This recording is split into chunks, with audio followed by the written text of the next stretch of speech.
Si aujourd'hui vous deviez choisir un actif dans lequel placer du pognon, plutôt immobilier ou plutôt crypto? La métrique du focus, c'est le nombre de choses auxquelles tu vas pouvoir dire non. Et là, avec l'académie, l'idée c'est de pouvoir changer cette période de focus et rentrer dans une période où on va avoir une saison d'équilibre. Si vraiment tu as zéro épargne, il y a forcément un temps de galère, obligé. Monter une entreprise en levant des fonds, est-ce que c'est une bonne idée? Si c'est dans une optique d'habiter, je préférerais habiter en Asie du Sud. On m'a promis ça, mais non, on peut pas aller aussi loin que ça, c'est pas possible.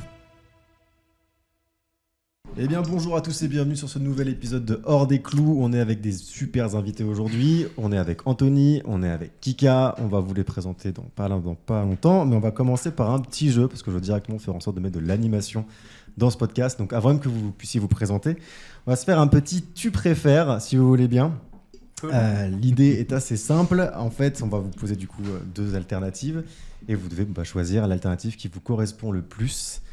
On commence tout de suite si vous êtes prêts. Est-ce que vous préférez vivre jusqu'à 40 ans en étant très riche ou alors jusqu'à 80 ans mais au SMIC toute votre vie? Moi, je vais commencer par répondre. Je vais dire que pour moi, le temps, c'est largement plus valuable que l'argent. Parce que finalement, comment on évalue le temps? Comment on évalue notre argent? Tu fais 1 million. Est-ce que tu es riche? Pas forcément. Ça dépend en combien de temps tu l'as fait. Si tu fais 1 million en 40 ans, ça fait 25 000 euros par an. Ouais. Si tu fais 1 million en un mois, c'est totalement différent. Et l'idée, c'est pouvoir se dire qu'on sait tous que le temps est beaucoup plus valuable que l'argent. On a tendance à se dire, time is money, le temps c'est de l'argent. Et pour moi, je vais toujours choisir le temps à l'argent. Peu importe l'équation, je vais toujours choisir le temps à l'argent. Donc, je choisirai les 80 ans.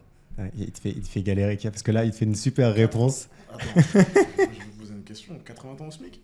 80 ans au SMIC. Bon, en réalité, le SMIC, ça ne m'empêche pas de faire autre chose à côté, non? L'idée, c'est que tu fais ce que tu veux de ta vie. Mais en termes de rémunération, tu n'auras jamais plus que le SMIC. C'est l'idée du dilemme. Bon, en réalité, ça ne m'empêche pas de faire autre chose. Tu vas bouger dans le pays où le SMIC est le plus haut. En soi, moi, je pense pas pouvoir vivre au SMIC. Ouais. Non, j'ai des trop grands objectifs pour pouvoir me contenter du SMIC. Du coup, 40 ans, mais du coup, tu kiffes à fond, tu vas super vite. Ouais, ça, coup, c'est intéressant. Parenthèse, laisse-moi clarifier, ça veut dire quoi très riche? Très riche, c'est que tu te questionnes plus du tout. T'as tout ce que tu veux, en gros. En gros, l'idée, c'est que tu vis pas longtemps, mais t'as tout ce dont t'as toujours rêvé financièrement. On s'entend. Après, Ok. C'est mon objectif financier, moi, je suis OK pour ça. Ok. Est-ce que tu penses, du coup, je bifurque, toi, tu serais déjà mort, c'est pour ça que tu C'est poses pas la pour ça que je question. réponds pas, tu as marqué. est-ce que, par exemple, que ce soit l'un ou l'autre, vous pensez qu'avec un revenu de 1 200 €, on est en mesure de pouvoir devenir très riche en utilisant ce revenu correctement? L'idée du dilemme, c'est que tu peux pas, en fait. Ok. Le dilemme, il est traître. C'est qu'en gros, Tu peux pas gagner plus que ça. C'est pas possible. Et tu peux pas faire d'investissement, Tu places pas. Non, pas... tu peux pas, rien faire. imaginons, tu peux pas faire le pas. filou.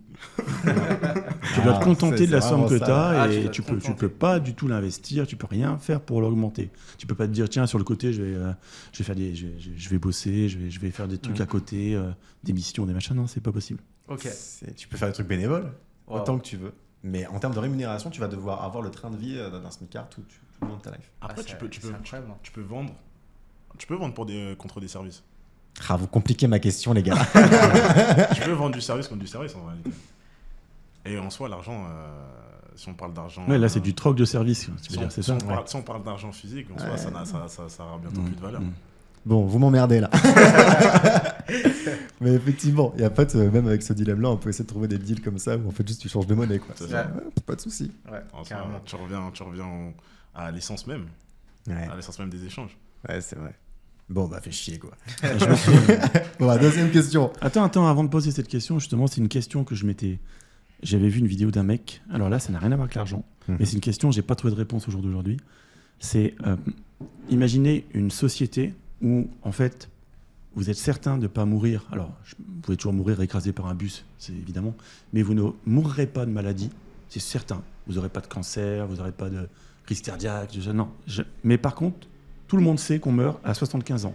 Le jour de ton anniversaire, 75 ans, tu meurs. Point. Ok. Part. Wow. Terminé. C'est comme ça. Tu le sais, tout le monde meurt. Ok. Est-ce que vous préférez ne pas savoir et mener la vie qu'on mène aujourd'hui, ou est-ce que ça vous intéresserait de vous dire, on est certain que jusqu'à 75 ans, on ne mourra pas, et c'est sûr qu'il n'y a pas de problème, on n'aura pas de maladie, mais on sait le jour précis C'est-à-dire que tu peux avoir un décompte dans ta tête disant, mais alors, J moins machin, tu vois, année moins machin, etc. Qu'est-ce que vous choisissez, vous? C'est incroyable. Quand même. Moi, je crois que j'aimerais bien savoir. C'est vrai qu'en fait, niveau organisation, je m'organiserais. Ouais, tu n'as plus de flou et du coup, tu sais aussi le rythme que tu dois mettre. Là, aujourd'hui, même si on met tous beaucoup d'énergie dans nos ambitions, on veut aller vite et loin, malgré tout, il y a un flou autour de tout ça et tu te dis, tu vois, si par exemple, on me dit que dans 4 ans, je vais mourir, honnêtement, je ne fais pas la même chose. Je profite maintenant avec l'argent que j'ai et puis basta. Là, tous les efforts, c'est dans une perception de, en fait, je vais vivre longtemps. Donc je construis un bel avenir et une belle vie. Et donc, savoir, moi, je pense que je choisirais 75 ans. Après, je construis mon plan. Mais au jour d'aujourd'hui, 75 ans, c'est pas très vieux non plus. Hein. Ouais, tu vois ce que je veux dire, c'est que là, parce que toi, t'es bon, voilà, tu dis, je suis jeune, etc. Mais quand tu avances un peu en âge, quand tu passes à la cinquantaine, tu vas dire merde. Moi, je connais des gens, enfin, j'avais ma grand-mère à 90 ans, elle était en pleine santé, tu vois. Je veux dire, elle a vu ses petits-enfants, ses arrière-petits-enfants, c'était agréable aussi. Simplement, tu dis non, à 75 ans, terminé. C'est rideau. Et surtout, moi, je me dis, le fait que tu as le compteur dans la tête, quoi. Tu sais précisément que chaque jour qui passe, ça te rapproche de. Alors que là, on ne sait pas, en fait. Faux. Alors qu'en fait, tu peux mourir demain, effectivement. Mais tu ne sais pas, là, au jour d'aujourd'hui. Je ne sais pas, du coup, je ne sais pas répondre à cette question. En réalité, je ne sais pas répondre à cette question.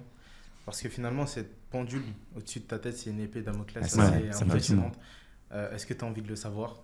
Je ne sais pas. Est-ce que tu ne veux pas le savoir? L'être humain a tendance à être curieux. C'est-à-dire que si tu me poses la question et que tu as vraiment la réponse, j'aurais tendance à être curieux.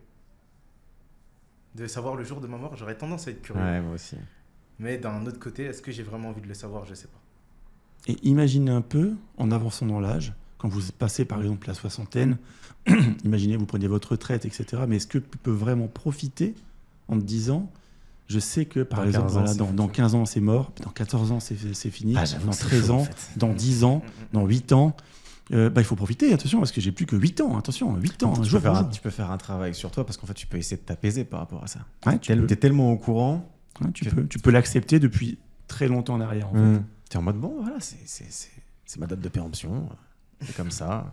Après, je pense que ça dépend des croyances aussi de chacun. Ouais, c'est vrai en aussi. fonction des croyances de chacun, on peut se dire que y en a pour qui la fin en soi, la mort n'est pas une fin en soi et c'est un accomplissement. Et du coup, en fonction de tes croyances, je pense que à ce stade, n'importe qui essaye de savoir ce qui se passe après. Ouais.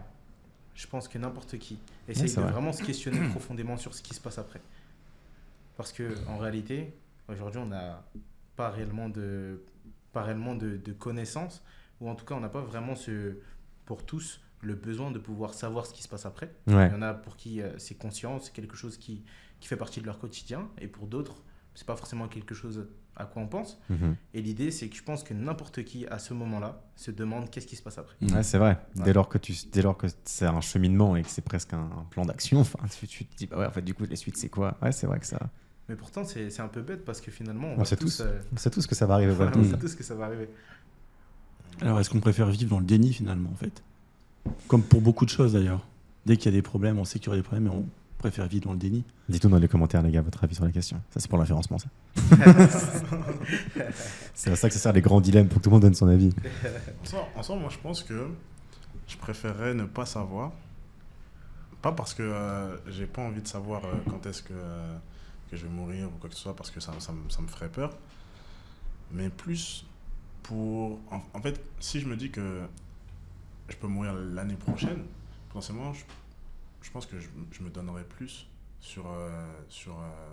Enfin, après, ça dépend de l'ampleur de tes objectifs, si tu veux que ça ait un impact ou pas sur le monde.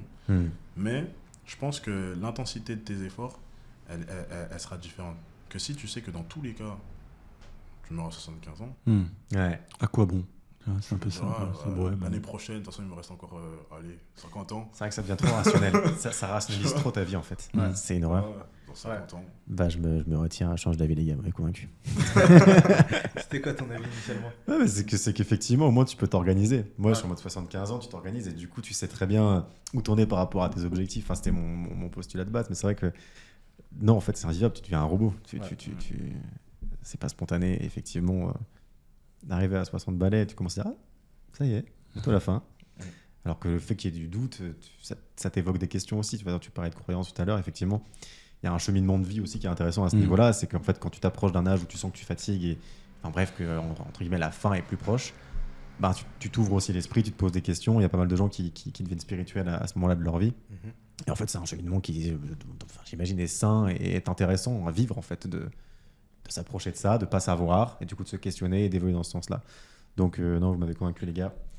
Il y a un dernier élément que je voulais rajouter, c'est que finalement, il y a cet aspect où plus tu grandis, plus le temps passe vite. Ouais. Et je pense que ça aussi, ça doit être flippant. Parce que plus tu vieillis, plus le temps passe vite. Mes années entre 0 et 10, je ne les ai pas senties passer. Les années entre 10 et 20, elles sont passées ultra vite. Les 2 dernières années, elles sont passées à une allure incroyable. Pour moi, j'ai l'impression que c'était hier le Covid. Ouais, je suis d'accord avec ça. C'est passé à une allure incroyable. Et du coup, plus tu grandis, plus le temps passe vite. J'en ai pas encore la trentaine, mais je pense que une fois que tu arrives à certains paliers, tu commences à vraiment ressentir les effets du temps. Toi, c'est quelque chose, toi. Physiquement, aussi bien physiquement que dans ton esprit, comment tu vois les choses. Ah, c'est vrai que moi, je suis le même postulat. Moi, je peux témoigner parce que j'ai 47 ans, tu vois, donc évidemment, je suis plus âgé que vous, mais physiquement, je vois pas encore vraiment les effets de l'âge. Il paraît, d'ailleurs, j'ai vu une vidéo hier qui m'a déprimé, d'un médecin qui disait oui, en fait, on vieillit beaucoup plus vite, genre 2 fois plus vite, entre 45 et 55 ans qu'à toutes les autres périodes de la vie. Tu vois, donc c'est là, tu sais que ça s'accélère beaucoup, apparemment. C'est comme ça physiologiquement. Mais je ressens pas ça pour l'instant. Je me sens toujours bien. Alors, oui, par exemple, si je fais une soirée, tu vois, je vais être fatigué plus vite. Je vais pas me coucher à 6h du mat'. Et je vais mettre 3-4 jours à m'en remettre, tu vois, si je me couche tard. Oui, ok. À part ça, dans la vie de tous les jours, je suis pas forcément plus fatigué. Non, ça. Mais par contre, la vie qui passe plus vite, oui, parce qu'en fait, quand tu rentres malgré tout dans la vie active, dans le boulot, quel que soit le boulot que tu fasses, même si tu changes de boulot en cours de route, ça reste de la routine de boulot, tu vois. Ouais. Et après, à partir du moment où tu as des enfants, personne n'a d'enfants aussi. C'est l'un des grands sujets. C'est que si. Moi, j'ai 2 enfants et en fait, tu vois le temps qui passe à travers tes enfants parce que tout à l'heure, tu disais entre 10 ans et 20 ans, on voit pas le temps passer. Moi, personnellement, j'ai trouvé ça assez long, de mon point de vue à moi, de mon expérience personnelle, puisque 10 ans, tu es un enfant, 20 ans, tu es un adulte. Okay. Même si dans la tête, tu n'es pas encore tout à fait un adulte à 20 ans, mais tu es quand même un adulte. Et par contre, tu changes sur le plan physique, tu changes énormément. Ouais. Et chaque année, tu passes une classe, tu changes de classe, tu as des nouveaux copains, tu changes de maîtresse, tu vois, tu vas au collège. Après, c'est une petite vie, chaque année est une petite vie. Voilà, chaque année est une petite vie, il y a beaucoup de changements. Alors que quand tu es adulte, tu n'as plus de changements. Enfin, je veux dire, tu te lèves le matin, tu bosses, tu te couches le soir, après tu réfléchis, tiens, je vais essayer de prendre des vacances, etc. Tu réfléchis, tu as tes problèmes, il faut payer les impôts, fais chier, les taxes foncières sont arrivées. Voilà. Et après, quand tu as des enfants, en fait, tu te dis, c'est génial parce que je vais revivre, entre guillemets, par procuration, ce que j'ai vécu moi-même étant petit. Et là, tu te rends compte que ça passe beaucoup plus vite, en fait, ton ressenti en tant que parent quand tu vois tes enfants que quand toi-même, tu étais enfant. Okay. Je ne sais pas si je me fais comprendre, mais c'est-à-dire que putain, ma fille a déjà 10 ans, mon gamin, il a 17 ans. Ouais. Il va passer le bac cette année. C'est pas possible. Alors, tu l'as passé hier. Genre, je l'ai passé hier, moi, tu vois. Ouais. Dans ma tête, non, mais c'est vrai. J'ai l'impression, et oui, ça s'accélère beaucoup. Et je pense qu'après, quand il y a un deuxième cap, je pense, c'est quand les enfants réellement quittent la maison. Voilà, t'as encore un peu de temps. T'as encore du temps. Mais moi, mon dernier, bon, il va pas quitter maintenant, mais enfin bon, c'est pas. Il va bientôt. Là, on parle de son permis, etc. Enfin, je trouve ça hallucinant, quoi, tu vois. Ouais, hallucinant. C'est vrai que la partie entre 0 et 10, elle passe relativement lentement. C'est vrai que j'ai l'impression que mes années aujourd'hui sont plus rapides, mais l'idée, c'est vraiment de se dire que. Par exemple, là, mon enfant, il a exactement 30 semaines. 27 jours. C'est vraiment très, très récent. 27 jours, si je ne me trompe pas. Et en réalité, je n'ai pas vu le mois passer. Ouais. Mais pour lui, en fait, 27 jours, c'est énorme dans sa vie. Ah, tu m'étonnes. Tu vois, demain, on sera à 28 jours. Ça fait 99% de sa vie, 27 jours. C'est énorme. Donc, dans l'idée, je me dis que vraiment, quand tu grandis, il y a cette... en fait, c'est exponentiel. La manière dont tu vois le temps, cette courbe est vraiment exponentielle. Tu vois le temps vraiment différemment. En soi, je pense que c'est vraiment une question de... comme tu as dit, là, 27 semaines, c'est 100% de sa vie. Donc forcément, une Ouais. semaine pour lui, là, 27 jours.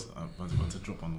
27 jours, c'est 100% de sa vie. Ouais. Donc si tu regardes bien, un jour, c'est plus de 10% de sa vie, tu vois. Et au fur et à mesure que tu grandis, bah, un an, ça devient un plus petit Ouais, pourcentage, ouais, un plus la plus petit proportion. pourcentage, tu vois. Et forcément, du coup, tu vois ce pourcentage-là en plus petit. Donc, au fur et à mesure que tu avances, tu as vu plus d'années.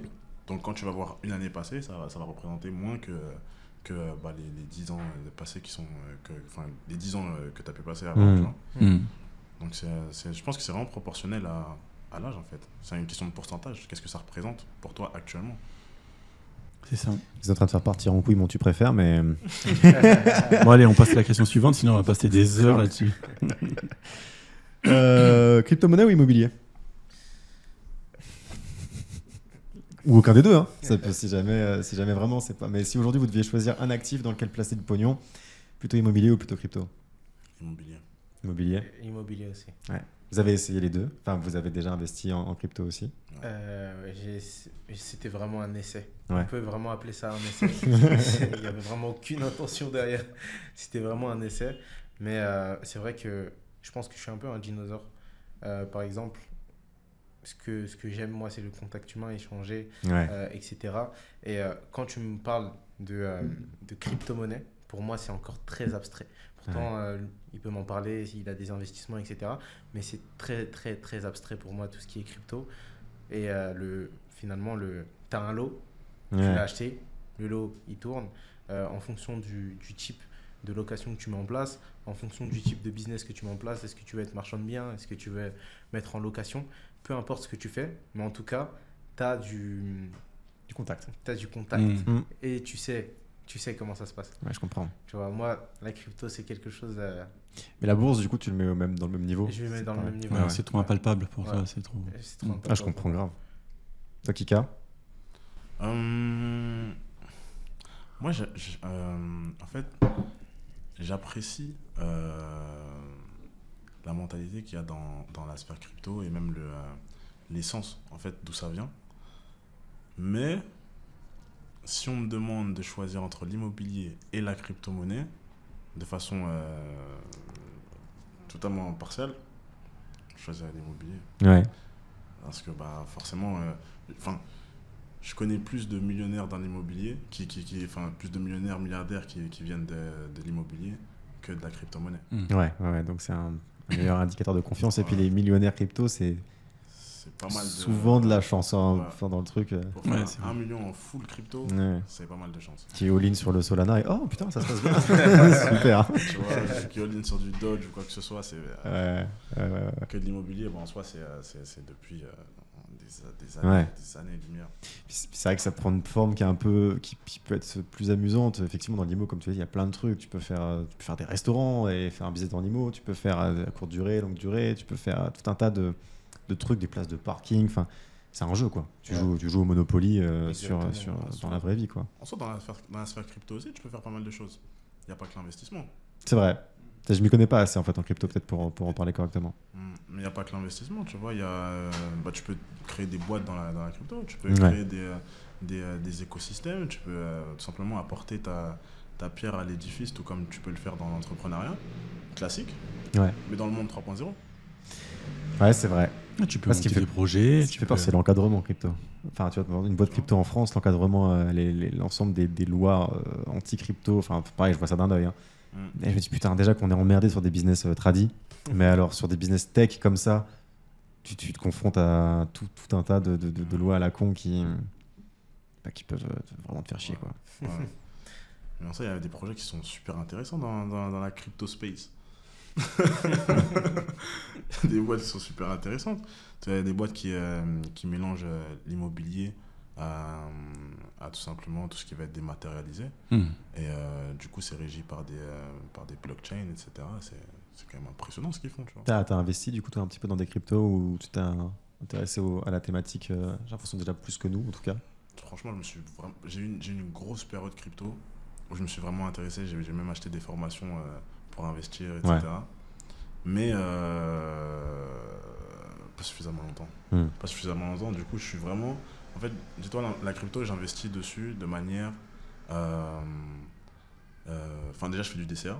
C'est-à-dire que j'essaie d'investir un certain montant. Fixe tous les mois. C'est ça. Et en gros, c'est sur des cryptos que tout le monde connaît. Tu vois. Ouais, c'est Genre, Bitcoin, Ethereum. je vais pas aller faire des recherches sur des cryptos spécifiques. Ouais. Tu vas pas sur tous les shitcoins qui sortent en espérant qu'il y en ait un qui fasse un fois 10 000. Non. Ouais, là, il y a un petit bull run normalement qui est censé arriver, on est d'accord? Normalement. On en parle. Mais tu vois, je suis la somme actuellement que j'ai sur mon portefeuille Binance, je ne sais même pas. Ouais. Mais t'es pas Je sais hyper pas. focus dessus en mode Non. ok, est-ce que j'ai fait 10% aujourd'hui? Tout, c'est pas la question, c'est investissement long terme. Normalement, tu passes tous les mois. Enfin, pour tout te dire, en plus, je crois que j'ai sur une seule crypto. Je suis que sur Ethereum. C'est de l'épargne, c'est fait, ouais, t'as de l'épargne en crypto en gros. Ouais. Et t'épargnes, c'est une bonne stratégie en vrai. Parce que sur 10 ans, effectivement, j'ai le feeling qu'effectivement, sur l'Ether ou sur le Bitcoin, je prends pas trop de risques à investir sur le long terme. Ether, Par pour contre, moi, sur ce sûr. ce que je me dis, c'est que quand un secteur dans lequel il y a des flux, c'est toujours intéressant de pouvoir s'intéresser à ce secteur-là. Je te donne l'exemple, par exemple, de l'or dans les années où ça avait explosé. Ça peut être les métaux, ça peut être l'immobilier, peu importe le secteur, à partir du moment où il y a de l'attention sur un secteur, que ce soit directement dans le secteur parce qu'il y a de la valeur qui est échangée ou parce qu'il y a de la hype autour du secteur, il y a toujours des manières de pouvoir faire des revenus à travers ça. Ouais. Et je pense que c'est toujours intéressant, au minimum, de pouvoir s'y intéresser, de se poser la question comment ça fonctionne. Ouais, En tant pour qu'entrepreneur. être sûr d'avoir les bonnes opportunités et d'être même un minimum éduqué dans des conversations quand le sujet est abordé. Tu fais, bah voilà, t'as au moins surveillé le sujet, quoi, histoire de savoir de quoi on parle autour de la table. Quoi. Ouais, je suis d'accord avec toi, c'est important. Allez, question suivante. Douche froide ou complément alimentaire? S'il faut en garder qu'un. Douche froide. Douche froide. Pareil. Ah ouais, vous êtes tous. Oh là là, c'est un truc de fou ça. Et toi? Moi, complément alimentaire direct. Ah, si je dois c'est choisir. Ah, douche froide, je suis pas adepte. Douche J'ai froide, essayé, mais- le C'est une matin- punition pour toi, la douche froide. Ouais, j'ai un truc, si jamais je fais pas de séance de sport, douche froide. Ok. Douche froide, c'est que c'est excellent le matin. Ah, ok. Ouais, ça je va, sais. ça Ah, bah, va, je ça va, sais ça va. que c'est bien. Non, mais je sais que c'est bien, mais je n'y arrive pas. Enfin, je pourrais y arriver, mais ça me demande trop d'énergie. Et je vois pas, peut-être que j'ai pas assez ressenti les bienfaits. La différence, je l'ai pas assez vu pour me dire, ok, il faut que je l'adopte dans ma vie. Tu l'as déjà fait? Ouais, Le matin je me suis fait une semaine. Une semaine douche froide. Puis j'ai fait, vas-y, ça, c'est bon, j'en peux plus. En gros, le matin, quand tu prenais ta douche froide, juste après, Mm. c'était quoi la différence entre quand tu la prenais pas? Bah, je peux être factuel, effectivement, ça me réveille, etc. hein. Ça me met bien et tout. Est-ce que Mais t'étais plus rapidement dans ta journée? ouais, mais dans tous les cas, ma journée, quand je pars de chez moi, je vais faire ma séance de sport avant de commencer ma journée. Et en gros, dans tous les cas, je fais ma séance de sport et c'est ça qui me réveille vraiment, qui me fait que démarrer ma journée. Donc même si ça m'a réveillé avant, en plus je commence par le cardio. Donc effectivement, sans ma douche froide, il me faut 2-3 minutes de plus quand je commence mon cardio pour Ok. être dans le truc. Mais en fait, de fait, je voyais pas. Et comme à ma salle, les douches sont que chaudes. Y a pas, je fais, bon, du coup, en fait, dans tous les cas, je fais ma séance de sport, puis c'est une douche chaude. Ok. Ouais. Et du coup, bah, ma vie, elle s'est structurée autour de ça, quoi. Ok. Tu commences ta journée par le sport? Ouais. Ok. 8 heures, bah en fait moi ça me donne le sentiment d'avoir déjà gagné ma journée. Dès le début je fais ok, en fait peu importe ce qui va se passer comme galère dans la journée, ou si j'arrive pas à faire des trucs, ou si ça se passe pas comme je veux, j'ai déjà gagné ma journée. J'ai déjà ma première victoire. Je me dis là, je suis content, j'ai fait mon premier effort, ma discipline elle a déjà été engagée on va dire. Ok. Tu t'es levé, t'es allé faire ton sport, et après tu y vas. Et après c'est pas que ça aussi, c'est que ma salle, si j'y vais entre 18 et 20 heures, j'ai juste pas de machine. C'est juste que je suis spectateur du truc et je fais ah, super, tout le monde s'entraîne bien, c'est cool. Donc c'est soit tôt le matin, soit tard le soir, si je veux avoir de la place. Il faudrait que je change de salle et là c'est plus sur mon chemin et ça me ferait perdre du temps en transport et là c'est Ouais. moins rentable. Je sais pas Ok. comment. Et c'est quel moment de ta journée où tu travailles le mieux? Où tu as le plus d'output en fonction de tes inputs? Ouais, j'en ai deux. J'ai un deep work le matin, genre entre 10h et midi, là je suis bien. Ouais. Et généralement, j'en ai un entre 17 et 19. Et là c'est pareil, je suis efficace. Et le reste de la journée, on bosse aussi, mais je sens que je suis moins dans le jus, quoi. Mais entre 10h et midi, j'essaie d'être focus C'est sur des vraiment tâches dans- très importantes. Ok. Et 17-19, souvent j'ai un deuxième élan. Et en fait, c'est un sentiment bizarre. J'ai le sentiment qu'en gros, à 18h, j'ai presque fini une journée traditionnelle, quoi. Je fais, bon, bah voilà, j'ai fait une journée de taf. Et j'ai un peu un feeling chelou du coup, là, j'enchaîne sur du bonus. Tu sais, sur du. Je bosse plus que ce que je devrais. Ok. Et du coup, je suis libéré d'une forme de responsabilité et juste je bosse en mode plaisir. Ok. Genre, j'ai l'impression, dans mon esprit, tout ça, hein, j'ai l'impression de basculer dans un je bosse pour le plaisir. Et du coup, j'ai vraiment un sentiment de bien-être en bossant. Alors que sur le reste de la journée, c'est moins le cas. Je kiffe ce que je fais. Mais je suis plus dans un délire, ça c'est obligatoire. Et après, c'est du plus. C'est bizarre, hein, mais c'est comme ça que moi ça s'articule dans mon esprit quand je fais mes sessions de taf. C'est intéressant et ça m'amène à une question. Je me demande comment tu t'organises. Tout dépend. On a des to-do. T'as On des fonctionne to-do. beaucoup au to-do. On priorise Ouais. sur qu'est-ce qui est le plus important. Généralement, c'est assez simple. Qu'est-ce qui rapporte le plus de pognon? Ça vient toujours au top. Ce qui fait que des fois, la compta, du coup, elle est faite bien en retard. Mais du coup, c'est des to-do. C'est des organisations. Enfin, on fait des réunions avec l'équipe pour savoir un petit peu qu'est-ce qu'on doit prioriser dans la journée, qu'est-ce qu'on doit faire et tout. Et généralement, quand une journée se termine, j'ai quand même la liste des choses les plus importantes que je dois faire le lendemain. Comme ça, quand... En fait, j'aime pas, sinon, quand je vais me coucher, être en train de méditer sur ce que je dois faire le lendemain. Je sais que c'est déjà posé à l'écrit. Et du coup, je peux aller dormir tranquille, sans avoir à me dire putain, demain, il faut que je fasse ça. Sur moi, non, c'est déjà écrit. Je sais déjà, n'y pense pas, tu dors, tu travailles demain, tu sais que tu prends ta liste et c'est bon. Alors qu'avant, je le faisais pas. En fait, c'était parasite. Ça tournait toujours dans mon esprit, tout le temps. Là, je vais me coucher, ça tourne. Ah, j'arrivais du mal à prendre m'endormir. du temps avant, ouais, c'est ce que j'allais dire. Prenez du temps avant de t'endormir. Ok. Et vous, c'est quoi vos organisations? Vous avez un truc strict? Parce que j'ai l'impression là, c'est douche froide et tout. Du coup, c'est en mode ouais, nous, c'est carré de fou. En réalité, ça dépend. On a des périodes. Bon, là maintenant, j'ai des responsabilités. Mais on avait des périodes où je prenais un temps où je restais avec lui pendant peut-être un mois. Et sur ce mois, on avait un planning très strict. Le planning, il comprenait 3 choses. Travail. Travail. Travail. Il n'y a pas une quatrième, c'est travail, je crois. Le quatrième, c'était sport. Tu vois, donc l'idée, c'était douche froide. On se réveillait à 5h, je pense. Et en fait, on travaillait, mais comme des malades, et on ne recommande pas. On travaillait de 5h jusqu'à 23h et la pause, c'était le sport. Tous les deux, du coup, vous faisiez des sessions comme ça? Tous les deux. Et en fait, on essayait de mettre les tâches les plus importantes tôt, les tâches qui demandaient le moins de réflexion plus tard, où c'est vraiment robotique. Et comme ça nous permettait de vraiment avancer. Stylé. Donc, c'est vraiment en mode ouais, c'est mode soldat en fait. D'un coup, vous entrez dans un rush pendant un mois. Vous êtes des Spartiates. Le seul but, c'est d'abattre tout le taf. Après, on se parle plus pendant 3 semaines.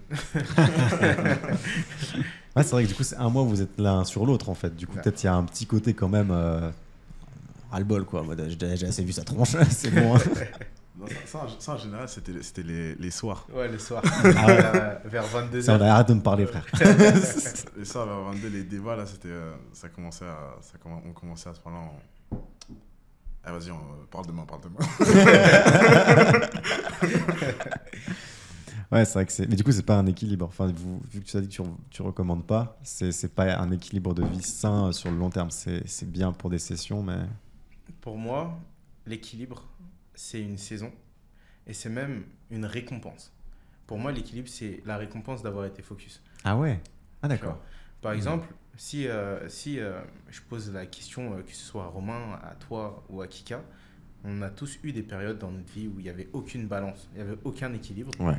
Et quand on est sorti de cette période, peut-être que c'était une période d'apprentissage, c'était peut-être une période où on voulait acquérir un nouveau skill, démarrer un nouveau projet. Et c'est difficile en fait d'être équilibré quand tu veux vraiment mettre du rythme et une impulsion. Tu vois, un peu comme par exemple le décollage d'une fusée. La toute première impulsion, c'est une grosse explosion. Ouais. Et à la suite de ça découle petit à petit jusqu'à ce qu'elle arrive dans la stratosphère, etc. Mais l'idée, c'est que l'impulsion, en général, c'est difficile de la faire quand tu es équilibré. Et du coup, je pense que l'équilibre, c'est une saison. Et au début, tu vas commencer avec des saisons d'équilibre comme ça, des saisons de focus comme ça. Et au bout d'un moment, tu vas avoir des saisons d'équilibre comme ça, des saisons de focus comme ça. Et petit à petit, la tendance peut s'inverser.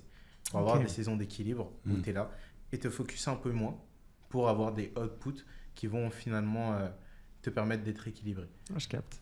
Ouais, c'est comme ça que je le vois. Ok, du coup, c'est comme ça que vous fonctionnez? C'est vraiment du coup des grosses sessions où vous défoncez tout. Ensuite, en gros, c'est période de calme et où vous traitez finalement. Vous traitez tous les trucs, de la gestion. Et après, hop, vous remettez une impulsion, que des momentum. Vous fonctionnez par momentum à chaque fois pour. Putain, c'est stylé, j'avais jamais pensé les choses comme ça. Et si on veut pas suivre le momentum parce qu'on a envie de continuer quand nous on dit, on parle de arracher le bitume avec nos dents. Si on a envie de continuer d'être dans celle-là, et la vie nous rappelle que on doit avoir des pauses. Ouais. Genre, j'ai fait des longues périodes de travail acharné et à la fin, je tombe malade. Mais pas un peu malade. Ah, c'est juste le corps qui dit stop. Le corps il dit stop.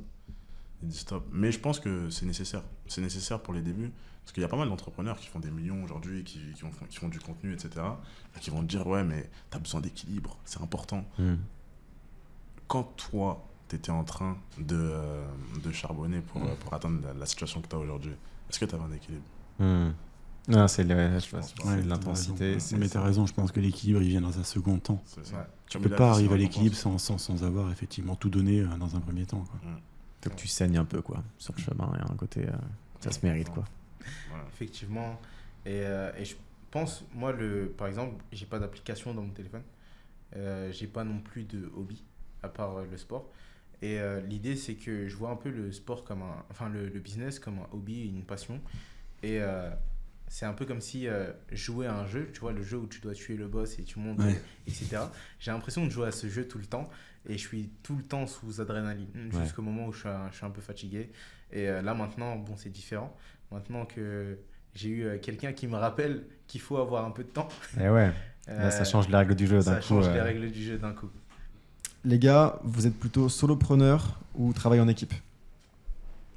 Je laisse répondre. En gros, la question, c'est où est-ce que vous êtes? Ça veut pas dire qu'il faut que les deux sont un peu, enfin, qu'il faut en choisir un. Ouais. C'est plutôt là où vous êtes le plus productif. Là, qu'est-ce qui est le plus efficace pour vous? Parce qu'après, voilà, tous les solopreneurs des fois travaillent en équipe et tous ceux qui travaillent en équipe sont des fois C'est ça. seuls, En fait, mais... j'étais en train de réfléchir à je préfère quoi dans la plupart des temps, dans la plupart du temps. Mais je sais que j'aime les deux. Mais je sais pas ce que je préfère. Là, tu m'as posé une bonne question. Dans la plupart du temps. Dans la plupart du temps, je pense que je préfère être seul. Ouais. Dans la plupart du temps, je préfère être seul. T'as envie de J'aime développer? travailler en équipe. En fait, moi, je me recharge au contact humain. Ça fait partie des choses qui me permettent de me recharger. J'ai vraiment cet aspect où j'apprécie énormément le contact humain, les échanges. Mais c'est une recharge. Et quelque chose où, en fait, j'ai besoin de, comme tout à l'heure, on parlait de saison, j'ai besoin d'avoir cette saison où je sais que je défonce mes objectifs, etc. Et ensuite, je me recharge et je donne aussi cette énergie que j'ai pu récupérer. Mais en fait, être continuellement au contact humain, pour moi, ça va être un peu comme... c'est drainant, en fait, pour moi, parce que je suis toujours à 300%. Dans le contact humain, je suis à 300%. Un petit sujet, pour moi, ça devient un but. Je suis vraiment tout le temps là en train d'essayer de donner de ma personne. Et du coup, je pense que j'aime quand même avoir ces moments où je suis solopreneur. Toi, Kika? Franchement, je pense que j'ai toujours été plus efficace quand je travaille seul. Et pourtant, vous êtes un duo. Malgré tout ça, vous êtes un duo. Ils ne se supportent pas. En fait. Je pense que c'est une question de comment est-ce que derrière ça, tu vas empiler les compétences pour faire un tout. Ouais. Mais je pense qu'on est plus efficace. Parce que j'ai des amis, des connaissances, on peut plutôt dire, qui sont solopreneurs et ils font que des business où justement leur perception du truc, c'est qu'ils peuvent tout faire tout seuls. Moi, tous les business que j'ai, c'est des trucs de complémentarité.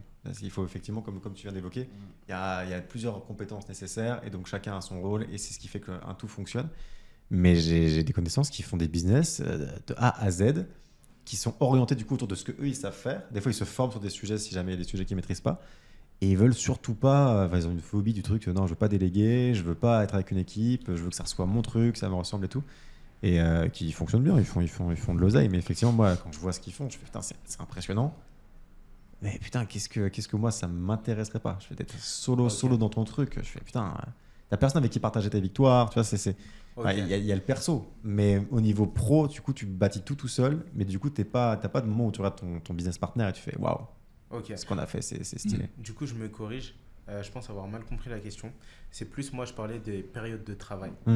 Parce que, tu vois, par exemple, sur la période de travail, je pense avoir du mal à rester en groupe ou en équipe pendant ma période de travail. Ouais. Mais par exemple, la soirée, faire un débrief ou la semaine, c'est toujours quelque chose qui est important pour moi. Comme je te disais, je me recharge avec les gens. Mais la période de travail, en fait, j'aime pas, par exemple, être au téléphone parce que c'est le gros de mon temps, je suis au téléphone. J'aime pas être au téléphone à côté de quelqu'un. Ouais, bah, ça je comprends grave. Je suis archi au téléphone à côté de quelqu'un, surtout pour le démarche pro et tout. Tu vois. Ouais. Donc moi, c'est vraiment cette idée-là parce que en réalité, à chaque fois que je suis en train, vraiment, je suis dans bon, on en reviendra, mais l'élément qui me rapporte le plus, ça va être là où je vais être au téléphone. Et quand je suis au téléphone, j'ai pas envie de... Est-ce que je dérange? Est-ce que je dérange pas? Est-ce que c'est ok? Est-ce que je peux parler moins fort? Est-ce que je peux parler plus fort? Et je fais des tours dans la pièce. Tu vois, donc je préfère quand même être tout seul dans mes périodes de travail. Ouais, je capte. Bon, toi, je te pose pas la question. C'est a priori. Sympa, merci.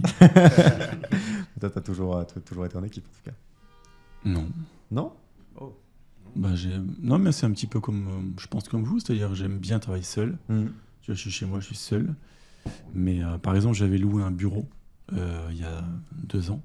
Bureau que tu as vu, mon petit bureau. Ah oui, c'est vrai, bien sûr. Parce que justement, j'ai non, mais comme ça, je ne serai pas à la maison. J'ai le plaisir de rentrer à la maison le soir après une bonne journée de travail. Et en fait, je commençais à déprimer là, dans mon bureau c'est au printemps. Là. Ouais, j'aime être seul, mais chez moi finalement. Tu vois, je me dis non, j'ai mon espace. C'est-à-dire que moi, j'ai ma femme, elle travaille chez moi aussi, parce qu'elle est architecte, elle a son bureau, etc., mais à la maison. Okay. Et comme ça, ben, finalement, mais elle est là, même si on se parle très peu dans la journée, parce qu'en fait, je suis là sans être là. Parce que comme toi, ben, je suis de 9h le matin, je conduis ma fille à l'école, à 9h pile, je suis au téléphone, et je raccroche à 14h30 à peu près. Ouais. Et encore, après, parfois, j'ai souvent des appels, mais c'est pour ça que je disais ça, c'est que du coup, tu es au téléphone tout le temps, c'est vraiment beaucoup un travail d'équipe quand même. Ouais, c'est un travail. Alors, c'est un travail d'équipe, mais alors, est-ce que c'est pareil? Là, t'es pas seul, t'es au téléphone. Je vois ce que tu veux dire. Mais bon, moi, j'aime bien. Voilà. Je suis chez moi, je suis tranquillement, je travaille seul. J'aime pas forcément travailler en équipe dans un bureau où tout le monde est là parce que ça a du bruit et tout. On t'interpelle tout le temps, on est en train de faire un truc et puis, hé Romain, tiens, passe-moi le scotch. Machin, ta gueule, toi, tu vas bosser, tu vois. Mais effectivement, je suis souvent au téléphone avec les gens de l'équipe. Oui, ça n'empêche que. Donc c'est un peu. Vous avez déjà lancé du coup des business solo, vraiment un truc où c'était que à vous et il n'y a personne d'autre qui a parce que les solopreneurs, du coup, c'est comme ça que moi je l'entendais, c'est ceux qui lancent des business tout seuls. Ils sont dans leur truc et vraiment tout seul, ouais. C'est... À part un bouquin sur Amazon, c'est le seul truc que j'ai lancé en solo. Voilà, je l'ai écrit, je l'ai publié. Mais t'as écrit un bouquin? Bon, vite fait, c'est un petit bouquin. Ok, bouquin physique ou digital? Ouais, physique. Du coup, en fait, c'est Amazon KDP. Tu peux publier un PDF et eux, quand les gens le commandent sur Amazon, ils reçoivent une version physique imprimée du truc. Ok, cool. Avec une couverture et tout. C'était un bouquin sur Facebook Ads. Ok, cool. Il n'y a plus d'actualité. 3-4 ans, ça a évolué. Ah, c'est intéressant. C'est intéressant. Mais achetez-le quand même. Ça t'avait pris combien de temps? T'en vends encore? Ouais. J'en vends de temps en temps. Ça t'avait pris combien de temps d'écrire ce bouquin? 4 jours. 4 jours, ok. Ouais, 4 jours. Et ensuite, j'ai délégué la mise en page et j'ai délégué la couverture. Et puis après, j'ai pu. Combien de pages à peu près? 2. Non, 4. Ah, 4 pages. Non, il y a une quarantaine ou une cinquantaine de pages, je sais même plus. Okay. Mais c'est une quarantaine, ouais. Je pense que c'est dans ces eaux-là, ouais. Et du coup, tu as tout copyrighté ou tu as utilisé des Ah non, j'ai tout écrit. C'était avant ChatGPT, avant tout. J'ai tout écrit à la main. Juste, j'ai fait relire, pareil, par quelqu'un. Il y a un freelance qui a pu mettre un peu de comment on peut dire ça? De forme, ouais, pour faire en sorte que tout soit bien clair. Parce que moi, j'ai juste balancé beaucoup d'infos. J'ai calé un peu d'humour dans mon truc aussi. Et, en gros, le bouquin, le but, c'est de dompter Facebook Ads pour quand tu es débutant. C'est pas aller dans le technique, hein, c'est juste comprendre la mécanique de la machine, comprendre les systèmes de méthodologie et comprendre comment tu traites de l'acquisition sur Facebook Ads, et tous les sujets, tous les enjeux. Et donc, je dirais que j'ai craché tout ça, mais c'était un peu indigeste. Et donc, il fallait que quelqu'un mette un peu de poésie dans tout ça pour que ça soit plus facile à lire. Okay. Mais ouais, c'est le seul truc que j'ai fait tout seul. Et c'était vraiment parce que c'était un peu le genre de consécration dans mon esprit. C'était je veux valider une compétence que j'exerce au quotidien et me dire, bon bah voyons si je suis capable de centraliser tout ce que je sais dans un petit truc. Et si la réponse est oui, ben j'avais moi ce sentiment d'accomplissement en fait ouais, j'ai fait le tour de ce sujet, je le maîtrise bien. Okay. Et donc ça a pris la forme d'un bouquin, mais ça aurait pu prendre la forme d'une formation. Mais du coup, une fois que j'ai sorti ça et que j'ai vu que c'était intéressant et qu'il y avait des gens qui, effectivement, ça les aidait quand même à appréhender mieux la machine, ça m'a offert moi une petite légitimité qui m'a permis d'après faire des coachings pour Facebook, etc., où j'ai commencé à en vendre. Parce que je me suis dit, bah ouais, en fait, ça fonctionne. Mon appréhension, ma méthodo résonne avec des gens. Et donc, bon, bah, je m'auto-proclame légitime à partager. Ouais. À partager et enseigner. Ouais, exactement. Donc, c'est le seul truc moi, que j'ai fait en solo. Tout le reste, ça a toujours été en équipe. Ouais, moi, j'ai quand même fait des sites pendant 2 ans et demi. Des sites de drop, des sites e-commerce en solo pur. Ouais. Et pas Sylvain dans l'équation à ce moment-là. Sylvain est arrivé à la fin, c'est-à-dire qu'au moment où j'ai voulu vraiment passer sur... J'avais déjà travaillé avec 2 agents chinois, dont un, ça s'était mal passé. Et c'est parce que là, je me suis dit, mais en fait, Sylvain peut m'aider. Ouais. Sylvain, c'est mon associé, qui vit en Asie, mais qui travaillait comme directeur de production pour des grandes marques textiles, et il produisait principalement en Chine, au Vietnam, etc. Donc, je suis venu un peu... lui demander de l'aide, entre guillemets, est-ce que tu pourrais m'aider sur des sourcings, est-ce que tu penses que tu peux, nanana. Et c'est comme ça qu'on a commencé en fait à s'associer d'abord sur mes boutiques avant de passer sur Incubox. Mais de base, oui, pendant ces à peu près 2 ans, facile, à peu près, hein, j'étais tout seul derrière mon ordinateur avec mes ventes et mes boutiques. Vrai. Donc je faisais du Facebook Ads à l'époque. Ça marchait plutôt bien. La concu, là. Ouais. Mais bon, c'était 2017, hein, si tu veux. L'analyse des KPI était facile. Bon, je vais avancer la suite. Les gars, vous êtes plutôt Amérique du Sud ou Asie du Sud? Asie du Sud, magnifique. Ouais. Je suis allé à Bali dernièrement. C'est trop bien, Bali. Incroyable. T'es allé où à Bali? J'ai trouvé mon copain. J'ai commencé à Ubud. Ouais, trop bien. Très bon commencement au Ubud. Ubud, j'aurais pas dit que c'est un très bon commencement. En fait, c'est juste que c'est pas le plus Enfin, il y a beaucoup de monde maintenant à Ubud. C'est pas ça qui t'a dérangé? Non, au contraire.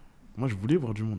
Ah, donc t'es allé à Canggu, t'as kiffé Canggu, non? J'ai kiffé. Ah, ok, ça dépend de ce qu'on cherche en fait. Ouais. Si tu veux, il y a beaucoup de gens, ils vont là-bas en mode nature, enfin backpacker et tout, ils veulent vraiment se connecter à la nature. Et quand ils commencent par Canggu ou Ubud, souvent ils disent ouais, non, il y a trop de monde et tout. Et bon, moi j'aime les deux. Donc effectivement, Canggu, mais après, Canggu, c'est une boîte de nuit. Hein. Canggu, non, pas vraiment. En gros, tu sais que, par exemple. Elle est défend ta ville. En gros, tu vois, quand j'étais à Ubud, je me suis rendu compte que quand je parlais avec des gens, c'était pas mal d'intérêt en mode ouais, moi je veux faire du yoga, j'aime bien le yoga. Je viens ici pour me retrouver moi-même, etc. Et moi, j'étais dans une optique, j'ai envie de networker, j'ai envie de rencontrer des gens. Ah bah oui, donc c'est sur le direct. Je suis à Bali. Attends, tu me racontes. Comment ça, du yoga? Et après, on est parti du coup à Canggu. Et là, incroyable. Ouais. En fait, je me suis dit, ah ouais, en fait, c'est ça, Bali. Ouais, ça dépend ce que tu cherches, mais effectivement, si tu veux networker, Canggu, c'est pareil. En fait, dis-toi, la première nuit que j'ai fait à Canggu, on est parti dans un restaurant comme ça, c'était un concept, en plus, c'était incroyable. Genre, c'était un restaurant avec le plafond, il y avait pas mal de végétation, etc. Mais tu vois pas mal de tableaux, tu vois des portraits de Biggie en Mona Lisa, tu te dis mais attends, Tupac, etc. Tu te dis, en fait c'est un concept moderne, végétation, j'ai trouvé ça intéressant. Et derrière ça c'était de la nourriture indonésienne. Ouais. Mais donc je mange et tout avec mes potes, et il y a un entrepreneur qui vient, je sais pas que c'est un entrepreneur, il me dit ouais c'est mon restaurant. Il me dit ouais c'est mon restaurant et tout. Comment ça se passe? On lui répond et tout. On lui dit ah ça va, ça se passe et tout. Après il dit non, je rigole les gars, je suis pas le owner. I'm not the owner. Et du coup on rigole, du coup on lui demande du coup qu'est-ce que tu fais? Et là je vois en fait c'est un entrepreneur, je vois il a plus de 60K sur Instagram, etc. Il a son truc. Au final il nous a invité à une de ses conférences qu'il faisait juste après. Et c'était excellent, tu vois. Première nuit. Non mais oui, il y a ce networking. Ça va trop vite. Moi je sais qu'à Canggu, j'allais dans les coworking et je me faisais un prospect par session de taf. Je suis là, je taffe. Il y a des gens qui parlent français et en fait tout le monde est super ouvert à la discussion et du coup très vite tu rentres en contact. C'est que des gens qui sont digital nomades ou qui font du business de près ou de loin. Moi j'ai une agence web donc forcément j'ai des services pour tout le monde. Tout le monde. Ils sont en train de développer, ils ont un peu de pognon, quels sont leurs besoins? Bah ok, j'ai une solution pour vous les gars. Toute l'équipe est en France, ils sont prêts, eux ils sont en train de charbonner, ils sont en train de boire des cocktails. Là c'est tranquille. Enfin effectivement, donc tu vois, tu veux un site, tu veux de la pub, tu veux des mails automatiques, et bah super, et ben c'est parti. Et c'est vrai que c'est incroyable. Le networking là-bas, c'est d'une facilité des concerts. Ça va trop vite. Tout le monde est là pour ça. Moi je place Canggu. Non, parce que en gros Ubud, j'ai bien aimé, hein. C'est beau. C'est beau. C'est magnifique. On a fait du quad et tout, c'était incroyable. Mais non, c'est pas ce que je recherchais. Ouais, voilà, en fait, c'est exactement ce que tu recherches. Ouais. En réalité, je pense que moi, ce serait plutôt aussi Asie du Sud. À travers les expériences des personnes de mon entourage, mais je ne suis pas encore allé. Néanmoins, j'aime beaucoup la culture, tout ce qui va être culture Amérique du Sud. J'aime beaucoup la culture et elle m'a plus influencé à travers ce que je regarde. Donc, ça peut être des films, des séries, peu importe. À travers ce que je regarde. C'est 5 de Narcos, là, direct. Je pensais à ça. Donc, ça m'a beaucoup plus influencé par rapport à ça. Mais je pense que je préférerais, si c'est dans une optique d'habiter, je préférerais habiter en Asie du Sud. Ouais. Même l'accueil, il est incroyable. C'est fou. Non, mais la bienveillance des gens et tout, tous les services sont là. Enfin, c'est pas cher aussi, il faut le dire. Bon, Canggu, ça commence à être le même prix qu'en Europe. Mais 4-5 euros un brunch, je sais pas si c'est ces prix-là en Europe. Non, mais je veux dire, c'est par rapport au reste de l'île. Tu vas dans le nord de Bali, ton brunch, le même brunch, hein, tu l'as pour vraiment 1 euro. Tu sais, il y a ce mythe sur les réseaux sociaux, tout le monde dit ça, tu manges pour 1 euro. Et en vérité, là où vont les gens, au Ubud et à Canggu, tu manges plus pour 1 euro, tu manges pour 3-4. Donc c'est pas cher, on s'entend, hein, mais doucement et sûrement, dès que tu vas dans un endroit UP à Canggu, j'avais vu un prospect qui me donne un lieu de rendez-vous. On y va et tout, et c'était pas si fou que ça en termes d'endroit, et le cocktail était à 10 balles. Par contre, il y a un endroit qui est vraiment cher. Moi, je suis pas allé. C'est mes potes qui sont allés. Uluwatu. Ouais. On m'a dit Uluwatu, le Savoia particulièrement. Ouais. Savoia, on m'a dit 50 euros l'entrée. Ouais, non, mais ensuite, des prix. Tu te dis, ah ouais, quand même. Ouais, tu vois des 2 500 000. C'est parce que t'as tous les Australiens. Tous les Australiens vont à Uluwatu. Tu t'attends pas à ça en allant en Indonésie. C'est ça. Et au final, parce qu'en Indonésie, quand tu vas dans d'autres endroits, par exemple à Canggu, ça reste des prix que tu dis, franchement, en France, ça aurait été temps. Ouais. Après, tu vas l'impression que j'ai eue, c'est que quand ils sont partis au Savoia, à Uluwatu, ils se sont dit, ah ouais, c'est les mêmes prix, là. Mais en fait, ça devient de plus en plus cher dans tous les cas. Parce que Bali, moi, ça fait 5 ans que j'y vais, et je vois vraiment la diff sur les logements aussi. Tu pouvais vraiment taper 1 mois dans une petite maison, piscine, tout ça, pour 250 euros le mois. Il y a 5 ans. Aujourd'hui, le même logement, ça reste pas cher pour le truc, hein, mais t'es plutôt autour de 800 balles. Et en 5 ans. Sérieux? Ouais, pour un mois. Après, on avait une villa pour plusieurs personnes. À plusieurs sur une grosse villa. Ouais. Mais c'est les prix vraiment ils montent en flèche. Hein. D'ailleurs, c'est des super rendements en c'est IMO. Intéressant. Ouais. C'est intéressant en IMO. Ouais, vraiment. Ouais. Tu as des rentabilités en 5-6 ans. Je pense que pour d'autres business, je sais pas forcément. Mais en IMO, c'est vraiment intéressant. Ouais. Bon, en tout cas, c'est Asie aussi. Ouais, mais l'Amérique du Sud, j'adore. Hein. J'ai ma femme qui est péruvienne, donc en fait, je suis déjà allé plusieurs fois au Pérou. D'accord. J'ai fait que le Pérou, mais c'est assez révélateur en fait de l'ambiance qu'on peut trouver en Amérique du Sud. Et l'Amérique du Sud, c'est beaucoup plus vivant quand même encore. Ah ouais. C'est très très vivant, c'est-à-dire la musique partout, les gens, c'est très très festif, beaucoup plus qu'en Asie du Sud, pour comparer les deux. Tu vas au Mexique du coup là Ouais, je vais au Mexique dans 1 mois même pas. C'est très festif en Amérique du Sud. Ouais, c'est fou. Non, vraiment, c'est partout la musique. Les gens ont vraiment ça dans la peau, là. Tu sais, Alors, ils sont aussi sanguins que sympas, etc. Mais par contre, après, c'est un continent qui est assez violent parce que il y a quand même beaucoup de délinquance, surtout dans les grandes villes. Pas partout, hein. Tu vas à la campagne, ça va, mais dans les grandes villes, par exemple au Pérou, à Lima, il y a quand même il y a une délinquance assez violente. C'est-à-dire qu'on peut très bien tirer une balle dans la tête pour piquer ton portable. On va même pas te le demander gentiment, tu vois. Mais bon, après ça dépend des quartiers, ça dépend. C'est un petit peu comme Rio, c'est un petit peu comme Medellín, etc. Ce genre de capitale en fait. Mais c'est à voir parce que c'est une telle énergie en fait, ce continent, et c'est un marché même, je pense, énorme pour l'avenir. Mais non, c'est vraiment à voir. C'est à faire. En Asie, il n'y a aucun endroit en fait qui est réputé comme étant violent aussi. En Non. Asie, En Asie du Sud-Est, à part le Timor oriental ou ce genre d'endroit un peu. Ouais. Je pense J'avoue, pas. il n'y a pas d'endroits vraiment qui sont. Ouais, j'ai l'impression. Effectivement, je sais pas, a priori, en Thaïlande par exemple, il y a Phuket qui commence à avoir une réputation un peu où ça devient un peu le bordel. Ah, mais Ouais, c'est mais tout bon, quoi. C'est encore. Ok. C'est quartier de Patong et compagnie, quoi. Ouais. C'est vrai que de ce qui va être Amérique du Sud, on va entendre beaucoup de bandes organisées ou beaucoup de cartels. Mais sur l'Asie, pour moi, ça va être, par exemple, quand tu disais Phuket, c'est plus le bordel. Les gens Ouais, qui font c'est plus n'importe quoi. Ouais, c'est ça. Ouais. Tu vois. Et je trouve qu'il y a une différence quand même entre Grave. les deux. Parce qu'il y en a d'un côté où ça va être drivé par l'argent, par le pouvoir, etc. Et de l'autre où ça va être drivé peut-être par, je sais pas. Ouais, c'est juste c'est le chaos, il y a plein de touristes dans tous les sens. Et puis etc., ouais. À Bali, j'ai pas vu de bordel. Moi. Ouais, moi non plus. Bali, Franchement, franchement, c'est- Le cadre, il est. Moi, je tombe amoureux de Bali. Ouais, vraiment. Ouais. T'es amoureux de Canggu en fait. C'est juste Canggu. Parce que le reste de l'île, c'est vraiment pas ça. C'est le reste, c'est dans le Non. nord par exemple. C'est calme, c'est calme. Moi j'aime bien, mais tu networques pas comme.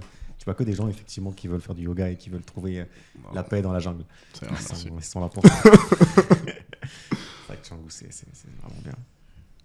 T'as jamais fait non plus, je crois, Bali, toi Non, jamais Bali. C'est ballot. Hein. Je ferai, t'inquiète. En fait, pour vous expliquer, l'été prochain, je déménage avec la petite famille. On va vivre en Thaïlande. Ok. Parce que j'y vais très souvent pour le boulot et pour le plaisir depuis longtemps. Et là, cette fois-ci, on déménage totalement. Donc là, en étant vraiment basé là, oui, évidemment, la porte de l'Asie s'ouvre à moi. C'est beaucoup plus facile d'aller à Bali, même quelques jours, passer une semaine, au Japon, en Corée. La Chine, j'y vais déjà pour le boulot. Et j'ai pas spécialement envie d'y aller pour le plaisir. Mais il y a tout un tas, effectivement. C'est vrai que ça ouvre en fait toute une partie du monde qui est moins accessible pour nous ici, parce que c'est plus loin, évidemment. Donc tu vas pas même à Bali passer le week-end, quoi. Tu vois ce que je veux dire, tu tapes Bali, c'est 16 heures d'avion, t'es comme ça, 20 heures d'avion. Ouais, peut-être sur une escale, donc globalement t'as 20 heures, quoi. 19, Ouais, 20 heures. voilà, donc, alors que si tu résides déjà, c'est pour ça que la Thaïlande c'est un hub intéressant, je trouve. C'est très central en Asie du Sud-Est pour vraiment faire tout un tas de pays autour, et puis c'est l'un des plus gros aéroports aussi d'Asie, donc qui dessert vraiment beaucoup de destinations. Et pourquoi qu'est-ce qui motive ton envie d'aller en Thaïlande, mis à part c'est la découverte que j'en ai fait de ce pays il y a déjà 20 ans, donc ça fait déjà longtemps, tu sais. Et pour le boulot, effectivement, il y a le bureau, entre guillemets, taille d'Incubox qui est là. Donc j'ai mon associé qui vit là-bas, Sylvain, avec qui j'ai fait ce premier voyage en Thaïlande, backpacker en 2000, l'année 2000. Waouh. Ça remonte à un moment, tu vois. À l'époque, il n'y J'étais avait même pas de tout jeune, téléphone, quoi. rien. C'est vraiment, tu Ouais, pars un j'étais, mois. carte, tu sais, les cartes à puce dans la... Allô maman, ça va? Oui. Désolé, il n'y a plus d'unité, ciao. C'était vraiment l'aventure, quoi. Je suis vivant. 2000, l'année 2000. J'étais même pas né. Voilà, tu vois, t'imagines. Moi, j'étais dans mes études, là, je sortais des études après. Donc, voilà, et je suis tombé vraiment amoureux du pays, de la mentalité, de la culture aussi, des paysages, des différents paysages, etc. Et de cette sérénité qu'on trouve là-bas. Donc, alors après, il y a des pays autour, hein, c'est très sympa, tu vois, au Cambodge, au Laos. C'est pareil, c'est à peu près le même accueil, la même culture, mais c'est beaucoup plus calme.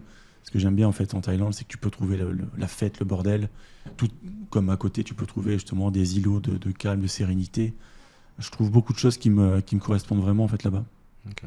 C'est plutôt en fait une sensation, quoi. C'est-à-dire tu te sens bien. Tu te sens bien, tu dis ouais, je suis à ma place en fait ici, je me sens bien. Je suis persuadé que Bali, quand j'irai, je vais adorer. Hein, je vais aussi. Non, mais c'est sûr, j'en suis intimement persuadé par rapport à ce que j'ai pu en voir, on va dire, et ce qu'on a pu me dire. Mais je pense qu'il y a d'autres endroits comme ça. Par exemple, je sais que l'Asie du Nord, le Japon, la Corée, ça doit être dingue. Hein. Le Japon, j'adorerais y aller.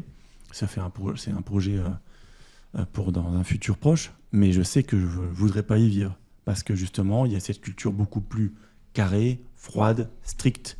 Alors qu'en Thaïlande, c'est un peu... Comme on dit en Thaï, c'est sabai, et c'est à la cool, quoi. C'est pas... Et ça, j'aime bien. J'aime bien ce bordel un peu organisé aussi qu'on trouve dans ce genre de pays d'Asie du Sud-Est, qu'on trouve pas dans les pays d'Asie du Nord, quoi. La Corée, c'est pareil, hein. C'est chouette la Corée, mais ça rigole pas. Hein. Ok. Tu vois. Si tu devais choisir un endroit pour vivre Ouais, j'y vais aussi, là, c'est la même démarche. Je pars avec ma copine, on part en février. Et on va faire pendant tout 2025, on va se balader en Asie. Ok. Et essayer de chercher là où on pose bagages. Putain, il y a tout le monde qui part, j'ai l'impression. Bah, Tout le monde qui tous les entrepreneurs qu'on connaît, on a l'impression qu'ils... C'est pour toutes les raisons qu'il a évoquées. Il y en a d'autres aussi. Hein. En vrai, il y a aussi les raisons fiscales. C'est qu'en France, tu te fais quand même... Non, mais on se fait quand même bien allumer. Et on voit des concurrents, des confrères qui se sont expatriés, qui vont 2 fois plus vite. Et quand tu as des grosses ambitions, tu vois bien que c'est pas bien optimisé quand tu es ici. Du coup, tu vois tes concurrents et tes confrères qui sont là, qui...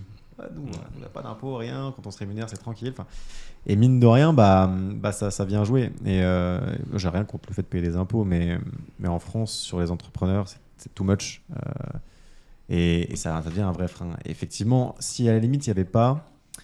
Enfin, s'ils arrivent à trouver un système pour que les expatriés ne profitent pas du marché, ça ne serait pas un problème. Mais le fait d'aujourd'hui, je diffuse de la pub pour mon business en France. Et sur la France... Toutes les entreprises à Dubaï, au Panama et en Thaïlande diffusent exactement sur le même marché, mais sans les contraintes. Ok. Cet état de fait-là, en fait, soit l'État dit bah non, on met des sécurités par rapport à ça, et du coup, j'ai aucun problème sur le fait de payer des impôts parce que du coup, moi, j'ai accès à ce marché, il y a du pouvoir d'achat sur ce marché, je peux vendre mes produits, mais sur ce marché, il y a des taxes, etc. Et c'est le jeu. Mais le fait qu'en gros, tu puisses tricher et profiter du marché sans payer les taxes et que du coup, moi, je reste là, je paye mes taxes et du coup, mes concurrents me passent devant comme des fusées parce qu'ils disent toi, tu perds beaucoup d'argent là quand tu payes tes gars. Ça, je trouve que c'est dans la douleur. Et même au niveau des contrôles, aujourd'hui, on en parlait dans l'autre podcast, mais tu as 2 entrepreneurs. Ils ont le même business. Il y en a un, il est à Dubaï, il y en a un, il est en France, il paye ses impôts et tout, il est au max. L'autre, il fait le même bise, il paye pas ses impôts, etc. Si jamais il y en a un qui doit avoir des problèmes avec les contrôles des GCRF, tout ça, c'est celui qui est en France.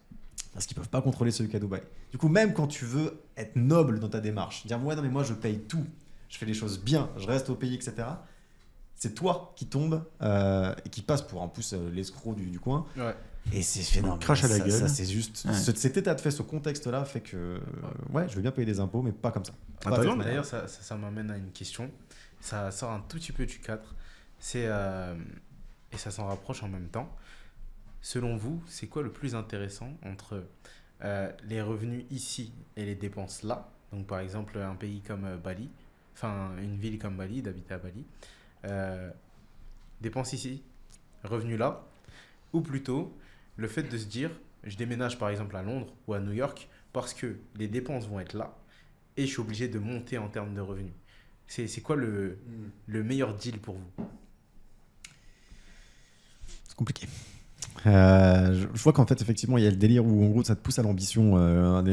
Tu vas à Londres, en fait, ça te pousse à aller chercher plus loin et à te dépasser. Alors qu'effectivement, c'est sûr que dans l'autre schéma, tu rentres dans une zone de confort un petit peu. La vie est belle, tu gagnes 6 000 € et waouh, t'es déjà le roi du monde. Ouais.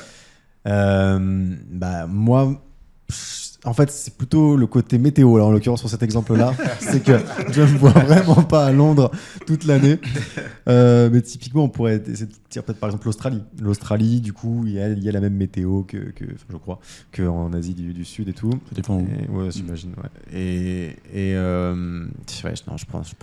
pense que j'irais quand même vers l'Asie. Il y a quand même ce truc, effectivement, où avec 10 000 € par mois, t'es déjà le roi du monde. Ouais. Et moi, j'ai la conviction que ça ne freinera pas mes ambitions, pas sur le long terme. En fait, pour moi, ça peut m'endormir 3 mois. Ok. Je pense qu'effectivement, j'ai un bête de niveau de vie d'un coup. Je suis en mode, ouais, putain, là, ici, je gagne comme avant, mais là, je suis le roi du monde. Ça peut m'endormir 3 mois, bien sûr. Je suis en mode, voilà, je kiffe et tout. Mais en fait, après, c'est intrinsèque à ma personnalité et à mes ambitions. Je vais me réveiller et je vais faire, en fait, non, du coup, là, qu'est-ce qu'on fait là? On se fait chier là. Ouais. Je fais de l'argent, d'accord, mais ça bouge pas et tout. Donc, ça m'inquiète pas. Je sais que. Enfin, ouais, généralement, je fais pas que ça pour l'argent. Je fais ça parce que ça m'éclate. Je fais ça parce que je suis avec mes potes pour le faire. Je fais ça pour tout le réseau que ça ouvre, pour les rencontres et tout. Et je trouve ça tellement stimulant que je le fais juste parce que ça me stimule et je m'éclate. Et j'ai l'impression, comme tu disais tout à l'heure, de jouer à un jeu. Et donc, je sais quel est l'objectif. Ouais. Donc, effectivement, si tu me mets 3 piscines, peut-être que je vais tourner un peu pendant un temps. Mais dans tous les cas, après, je vais reprendre l'objectif parce que c'est ça qui me stimule. Et alors que la piscine, ça me stimule pas, c'est juste ça me détend. Ouais. Moi, j'ai fait l'exercice. Je suis allé à Londres. Et ma mentalité en y allant, c'était vraiment de d'aller dans un endroit où, si tu n'es pas en mesure de pouvoir vraiment te débrouiller, limite, tu seras dans des conditions très difficiles, plutôt qu'avec les mêmes revenus que tu peux gagner en allant à Bali, tu peux avoir une vie 10 fois plus tranquille, 10 fois plus à l'aise. Et du coup, j'ai fait l'exercice, je suis allé à Londres. Et moi, ça a eu un effet, vraiment un impact assez impressionnant sur moi. Ça m'a mis dans un flow beaucoup plus important. En gros, là, j'ai compris que je procrastinais énormément. C'est là où j'ai compris finalement que je n'étais pas l'entrepreneur ou le bosseur que je pensais être. Plutôt, tu vois. T'as mis une claque en mode Exactement. ah, en fait, ouais, ok, je capte. Un bon coup de pied au cul. J'ai compris que j'étais pas le bosseur que je pensais être. Mais du coup, ça t'a vraiment, ouais, ça a changé. Il y a eu un avant-après. Il y a eu un avant-après. Ouais, c'est stylé. Il y a un véritable avant-après. Parce que finalement, tu vois, par exemple, Londres, ce qui se passe, c'est que tu arrives dans un endroit, tu payes ton loyer de manière séparée, ton eau, ton électricité de manière séparée, et l'eau et l'électricité, tu la payes à la semaine. Ça veut dire que toutes les semaines, la facture passe. À tout moment, tu fais la semaine d'après sans eau, quoi. Exactement. Ok. Sois pas un bosseur. ouais, là, d'un coup, en fait, ça remet en perspective le confort de base auquel on est habitué. Exactement. Vraiment, mais même ça, c'est pas acquis, quoi. Exactement. Ouais, je capte. Putain, trop. Ouais, c'est fort. Et c'était vraiment fort. Avoue que le plus dur, c'est la météo. C'est ça le plus dur. Juste, il pleut, c'est horrible. Après, j'y étais en hiver, donc c'était la même chose à Paris. Ouais, ça dépend. Hein. Il y a des gens qui aiment travailler dans les pays froids. D'ailleurs, souvent, les pays froids sont des pays de gens qui bossent parce que. Parce qu'il y a que ça à faire. Non, mais c'est vrai que les pays chauds. Enfin, moi, en Thaïlande, par exemple, il fait très chaud. À Bali, il fait très chaud. Ça peut aussi un peu t'endormir malgré tout. Tu vois. Ça dépend quel est ton mindset, mais ça peut un peu t'endormir. La chaleur, c'est pesant. Alors que dans les pays froids, tu peux aussi te dire. Je connais des gens comme ça qui préfèrent largement bosser dans les pays froids. Tu connais des hubs d'entrepreneurs dans des pays froids? Des hubs d'entrepreneurs dans les pays froids? Non, pas forcément, t'as raison. Mais non. Pas forcément. Ça sera intéressant. J'aurais bien testé. Rien à voir en plus, hein, mais c'est vrai que... Et il doit y avoir des gens, à mon avis, tu vas dans des villes comme Montréal, je suis persuadé qu'il y a tout un tas d'entrepreneurs qui taffent, des villes comme Toronto, des choses comme ça. À mon avis, il doit y avoir des pays, même, je sais pas, Stockholm, j'en sais rien, il doit y avoir des... J'imagine que. Ça dépend des niches business aussi. C'est que nous, dans notre niche business, à nous, e-commerce, par exemple, vraiment, il y a pas, ils sont au soleil. Non, mais c'est parce que je pense que le visuel aussi. Alors déjà, exactement, j'allais rebondir dessus. C'est ça, c'est-à-dire visuellement, c'est plus attirant de faire des vidéos en Lamborghini à Dubaï ou alors sous les palmiers que dans les rues de Stockholm au mois de décembre. Malgré tout, je pense que c'est juste, c'est pas le même. Donc on les voit pas, ces gens-là. Parce que finalement, ce show-off là, ça devient un actif. Parce que c'est un actif finalement, parce que ça leur permet de développer leur business. Et comme tu le disais, faire la même chose à Stockholm, est-ce que c'est aussi intéressant? Je ne pense pas. Bah, moi, par exemple, je fais très peu de contenu. J'habite à Lille. Je fais pas de contenu à Lille, finalement. Tu pourrais présenter le Welsh et tout ça. Non, mais je peux en faire des fois. Je peux partager des fois un peu mon quotidien, mais c'est pas du tout la même chose que quelqu'un qui vit à Bangkok, par exemple, qui vit à Bali, où là, tu as 36 000 occasions partout où tu vas, de faire des contenus sur les réseaux. Tiens, regardez, je suis dans un bar génial, dans la jungle, regardez, c'est génial. Non, là, je suis à Lille, je suis en train de manger un Welsh, 2600 calories et des frites, et puis je bois une bonne bière, et après, bon, il pleut, hein, évidemment. C'est pas pareil, quoi. D'ailleurs, toi aussi qui vis à Lille, qu'est-ce que tu en penses? Moi, maintenant, je suis balinéen. Tu y es allé une fois? Et ça a suffi. Non, mais je veux dire, tu y es pas retourné? Bali? Ouais. Je suis allé. J'en reviens, ça fait 2 semaines. Là. Ah ouais, c'est pas. T'as encore la tête c'était dedans. La première fois. Ouais. T'es tombé amoureux direct? Tu sais. Je pense que j'y retournerai très bientôt. Je pense qu'il y aura des bagages avec moi.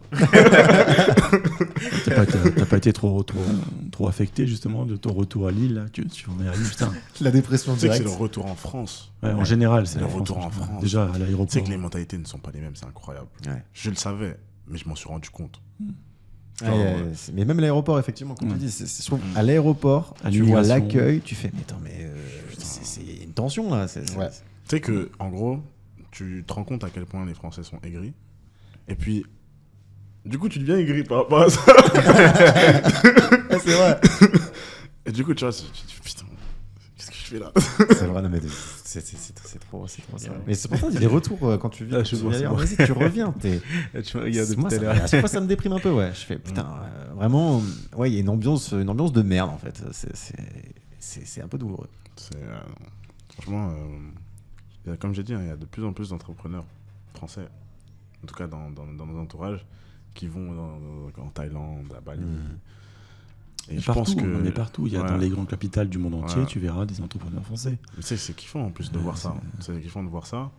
Parce qu'au final, ça inspire. Ça inspire pas mal de gens de pouvoir se déconnecter de la réalité dans laquelle ils sont et à les pousser à faire de même.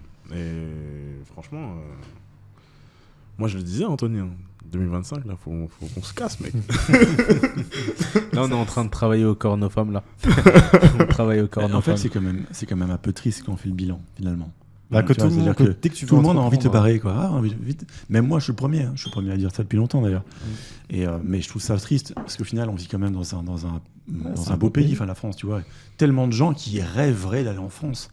Il y a tellement, putain, moi quand je vais chez ma femme au Pérou, il y a des gens, Paris, tout ça, ça les fait rêver. Alors évidemment, ils ont l'image un peu Emily in Paris, hein, mais ce que je veux dire, c'est que la France fait rêver, on a tout un tas d'atouts, et pourtant, on a envie de se barrer parce qu'on est dans un système, je pense on est dans un système du tout social qui demande donc évidemment des impositions très très fortes et qui impacte directement les entrepreneurs en fait au porte-monnaie, Ouais. qui fait que tu peux pas réussir. On en parlait tout à l'heure avec les deux précédents invités qu'on avait, et eux-mêmes sont un peu dans ce cheminement-là, alors qu'ils n'y pensaient pas il y a un an, parce qu'ils se disent, mais en fait, ouais, on peut pas réussir réellement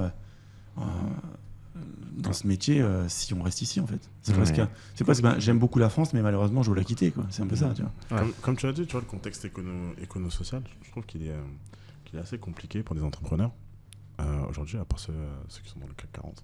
Ouais. Ouais, ils ont des montages et des capacités un peu plus grandes. Ouais, il y a pas mal de conventions. Mais au final, tu sais, c'est comme tu as dit pour la Corée ou le Japon, c'est des très beaux pays.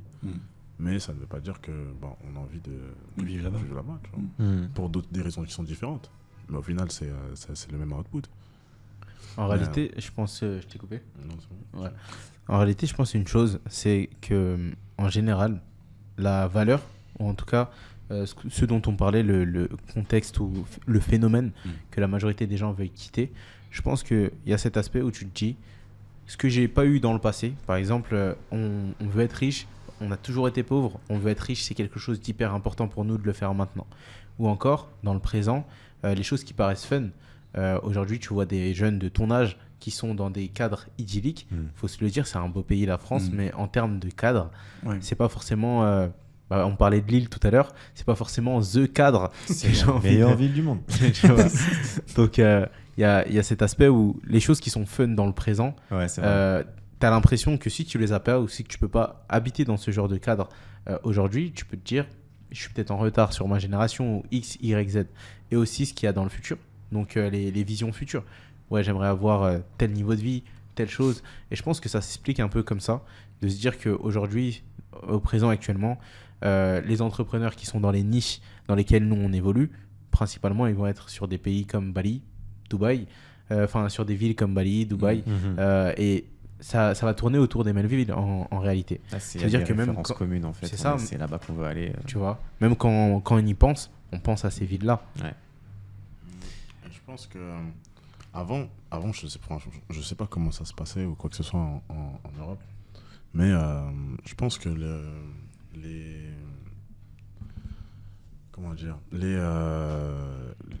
en fait les avantages à rester en Europe devaient être intéressants malgré tout. Et aujourd'hui, quand tu regardes, l'Europe est en déclin. Ouais. L'Europe est en déclin d'un aspect social, d'un aspect économique. Ça commence à devenir dangereux d'être en Europe, que ce soit pour ton business ou pour toi-même. En tout cas, si tu veux pouvoir grossir.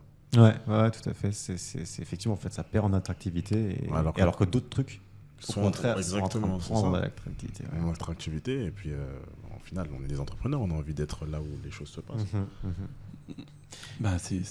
Pour moi, un pays, je l'avais dit aussi dans un précédent podcast, mais c'est une offre. C'est une offre, c'est-à-dire que grosso modo, quand tu vas dans un magasin, tu vas essayer de chercher tu vas chercher une télé par exemple, tu vas chercher la meilleure offre pour toi, c'est-à-dire le meilleur rapport qualité-prix. Finalement, c'est exactement la même chose avec un pays. Pourquoi est-ce qu'on devrait être attaché en bon citoyen français? Tu dois payer tes impôts, tu dois nanana. Je suis désolé. Oui, je suis né ici. Oui, je suis français et je n'ai pas envie de devenir autre chose. Cependant, je pense qu'on a la liberté aujourd'hui de pouvoir choisir un pays comme une offre. Tiens, ce pays m'offre tel avantage, tel désavantage. Je choisis un peu comme sur un catalogue. Et ce qui n'empêche pas de garder mon identité en fait de naissance. C'est-à-dire que par exemple, tu vois, Lille, on peut se moquer de Lille. Mais tu es lillois. Non, mais c'est-à-dire que malgré tout, j'aime ma ville. C'est-à-dire que je trouve des avantages à Lille que je ne trouverais sans doute pas ailleurs. Et je serais très content, en vivant en Thaïlande, de revenir peut-être 2 fois l'an, je dis n'importe quoi, hein, 2 fois l'an, passer 10 jours à Lille. Tiens, je serais content d'être à Lille. Ah, ça, c'est cool d'être à Lille. Je vais aller manger une moule frite, tu vois. Je vais vraiment faire ce qui est. Mais je vais encore en profiter tellement mieux en sachant que je ne vais pas y rester. Tu vois ce que je veux dire? C'est dire, ouais, je reviens un peu, voilà, tiens, je vais voir les amis, etc. Mais je sais que dans 10 jours, je repars dans mon petit paradis tropical et foutez-moi la paix, quoi. Voilà, c'est tout. Tu vois. Et j'ai pas les obligations que ont tous ces gens qui restent ici. Je vous coupe, messieurs. Ouais, parce que là, parce qu'on est déjà à 1 heure finalement. On n'a même pas fini le tu préfères. Wow. Donc je pense qu'on va pas le finir parce qu'il faut quand même qu'on parle de vous. Parce que vous êtes là et pour l'instant, les gens qui nous écoutent savent toujours pas quelles sont vos activités et qu'est-ce que vous faites concrètement. Et pourtant, c'est important. Donc je pose la question. Hein. Quelles sont vos activités en commun et vos activités en solo s'il y en a, mais en tout cas, voilà, quelles sont les choses que vous faites au quotidien, quoi. Et c'est aussi l'occasion de faire de la promotion si vous avez des choses à promouvoir. Enfin, on les découvre. Présentation au bout d'une heure 11 de vidéo. C'est pas très accueillant, hein. Les autres ne sont pas très accueillants. En fait, vous êtes qui? Qu'est-ce que vous faites là? En réalité, je te dirais que mon travail, c'est d'apporter de la valeur aux gens. Et finalement, comment ça se décortique dans la réalité à travers une agence où on va accompagner des business à se développer. Donc en gros, quelqu'un qui souhaiterait devenir closer Ouais. et lui apporter bien plus, qui puisse peser un peu plus sur le marché, qui puisse avoir une valeur qui va faire en sorte qu'en fait il n'a besoin en fait, d'une fois qu'il finit directement sa formation, tout simplement qu'il ait juste besoin de délivrer sur ce qu'il a appris. Dans l'idée, en fait, dans l'académie, on a 4 formations. On a une formation en création de contenu, une formation en setting, une formation en closing et une formation en influence marketing. Ça veut dire qu'avec ces 4 compétences-là, tu peux regarder les 4 formations. Dès que tu les as finies, en 1 mois, tu peux changer ta vie. Ouais, t'as tout ce qu'il te faut en fait entre les mains. En 1 mois, tu peux changer ta vie. Mais la personne qui est formée, elle devient closer freelance ou comment ça se passe? Elle se vend En gros, contrairement à d'autres académies où tout simplement ils vont potentiellement promettre une mise en relation. Donc là, quand on parle de mise en relation, on ne parle pas de les mettre dans les mains, enfin les faire signer un contrat avec un infopreneur. On parle de les mettre en relation, c'est-à-dire, voilà, bon, je te présente. Maintenant, débrouille-toi. Donc, contrairement à pas mal d'académies qui vont être dans cette verticale-là, nous, on s'est dit, bon, quel est le meilleur moyen pour qu'ils puissent tout simplement être en mesure de passer tout de suite à l'action. Vraiment, là, c'est nos grandes problématiques. En gros, on a deux métriques qu'on suit dans l'académie. C'est comment faire pour réduire le temps entre un élève qui rentre dans l'académie et son premier close.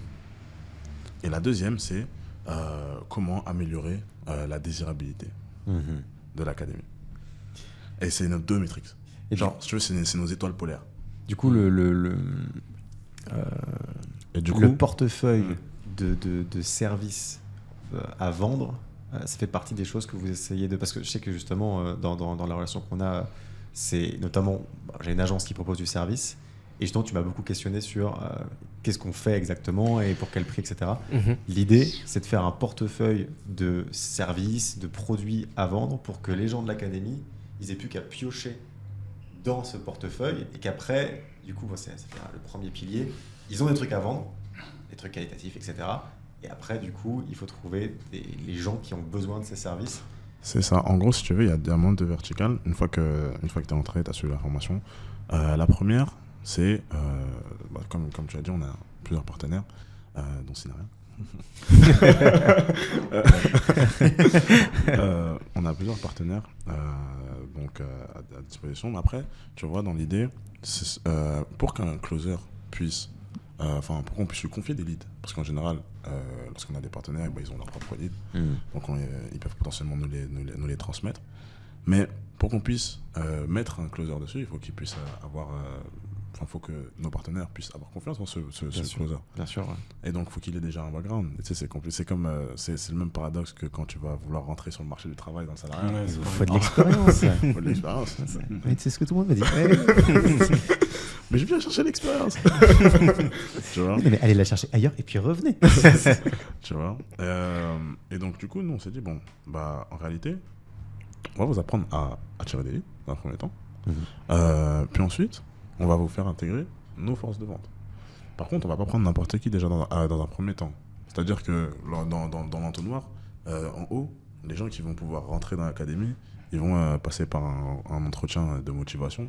Et là, en fait, même si tu as les moyens de payer, c'est pas garanti. Ok, vous filtrez quand même du coup. Le but, c'est pas de vendre pour vendre. C'est pas de vendre vendre des pour profils qui correspondent à vos attentes de l'académie. C'est ça, exactement. Et imagine-toi, je mets juste une parenthèse.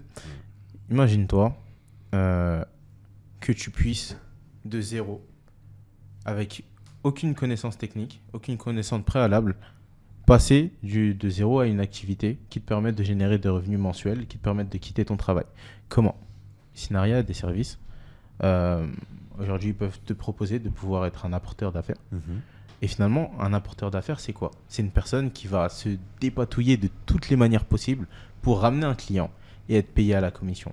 Et le but, nous, c'est de leur apprendre à apporter des clients sans forcément se dépatouiller de toutes les manières, mais avec les bons processus. Notamment, donc il y a 2 segments à ça. Les premiers, c'est attirer des clients. Et le second, c'est pouvoir les convertir. Et finalement, l'idée dans cette académie-là, c'est de pouvoir aider n'importe qui à pouvoir, ne serait-ce que démarcher, attirer un client, l'amener sur un rendez-vous et lui vendre une offre. Peu importe l'offre, peu importe le montant, ça peut être une offre à 2000, une offre à 20 000, peu importe le montant, de pouvoir vendre des offres. Parce que tu sais comment attirer le client et tu sais comment lui vendre une fois qu'il est arrivé sur ce rendez-vous-là. Donc aujourd'hui, c'est comme ça qu'on les forme. Et ça ressemble à notre expérience qui va être décousue. Dans l'idée où on a commencé à travers du marketing, de la vente de sites internet, etc. Ils génèrent des leads, je les close.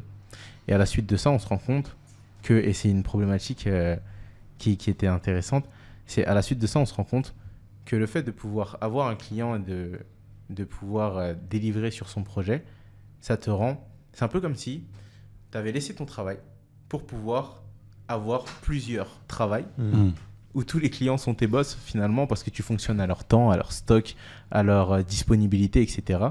Et l'idée, c'était de pouvoir se dire, OK, nous, on a la force et la capacité de pouvoir apporter des affaires. Donc, si on est en mesure d'être des apporteurs d'affaires, un pont pour toute personne qui a besoin d'affaires, alors on va l'être. Mais on ne va pas être le simple apporteur d'affaires. On va aussi former des personnes qui pourront être comme nous, des apporteurs d'affaires et apporter des affaires à n'importe quel business, de n'importe quelle manière. Putain d'équipe de Spartiate, 40 générations. Donc c'est un peu ça. Et du coup, ces apprentis closers qu'on prend, donc ils passent par cet entretien de motivation, ils se retrouvent avec tout simplement deux voies à la fin. C'est soit tout simplement on les présente à nos partenaires, puis ils les prennent pas, ou soit on leur fait intégrer directement nos équipes de vente. Et là, en fait, tout simplement, c'est attirer ou prospecter et ensuite closer. Et en fait, tout simplement, t'appliques ce qu'il y a dans l'information. Et puis, si derrière ça, en fait, t'as envie de rester dans l'équipe dans nos forces de vente, et tout simplement, si t'as envie de pouvoir décupler encore plus tes revenus, tu peux potentiellement faire des campagnes d'influence et en fait, tu fais x10 sur tes revenus, quoi. Là, aujourd'hui, du coup, s'il y a des gens qui nous regardent, qui sont intéressés par ce que vous proposez, on peut leur mettre un lien dans la description pour vous contacter, pour... Ouais, sûr. Tout à fait. Donc, on peut mettre un lien dans la description, ce qui permettra à ces personnes-là de pouvoir se dire que l'idée, c'est tu veux gagner de l'argent en ligne, tu veux pouvoir être autonome en ligne, on est en mesure de pouvoir t'aider.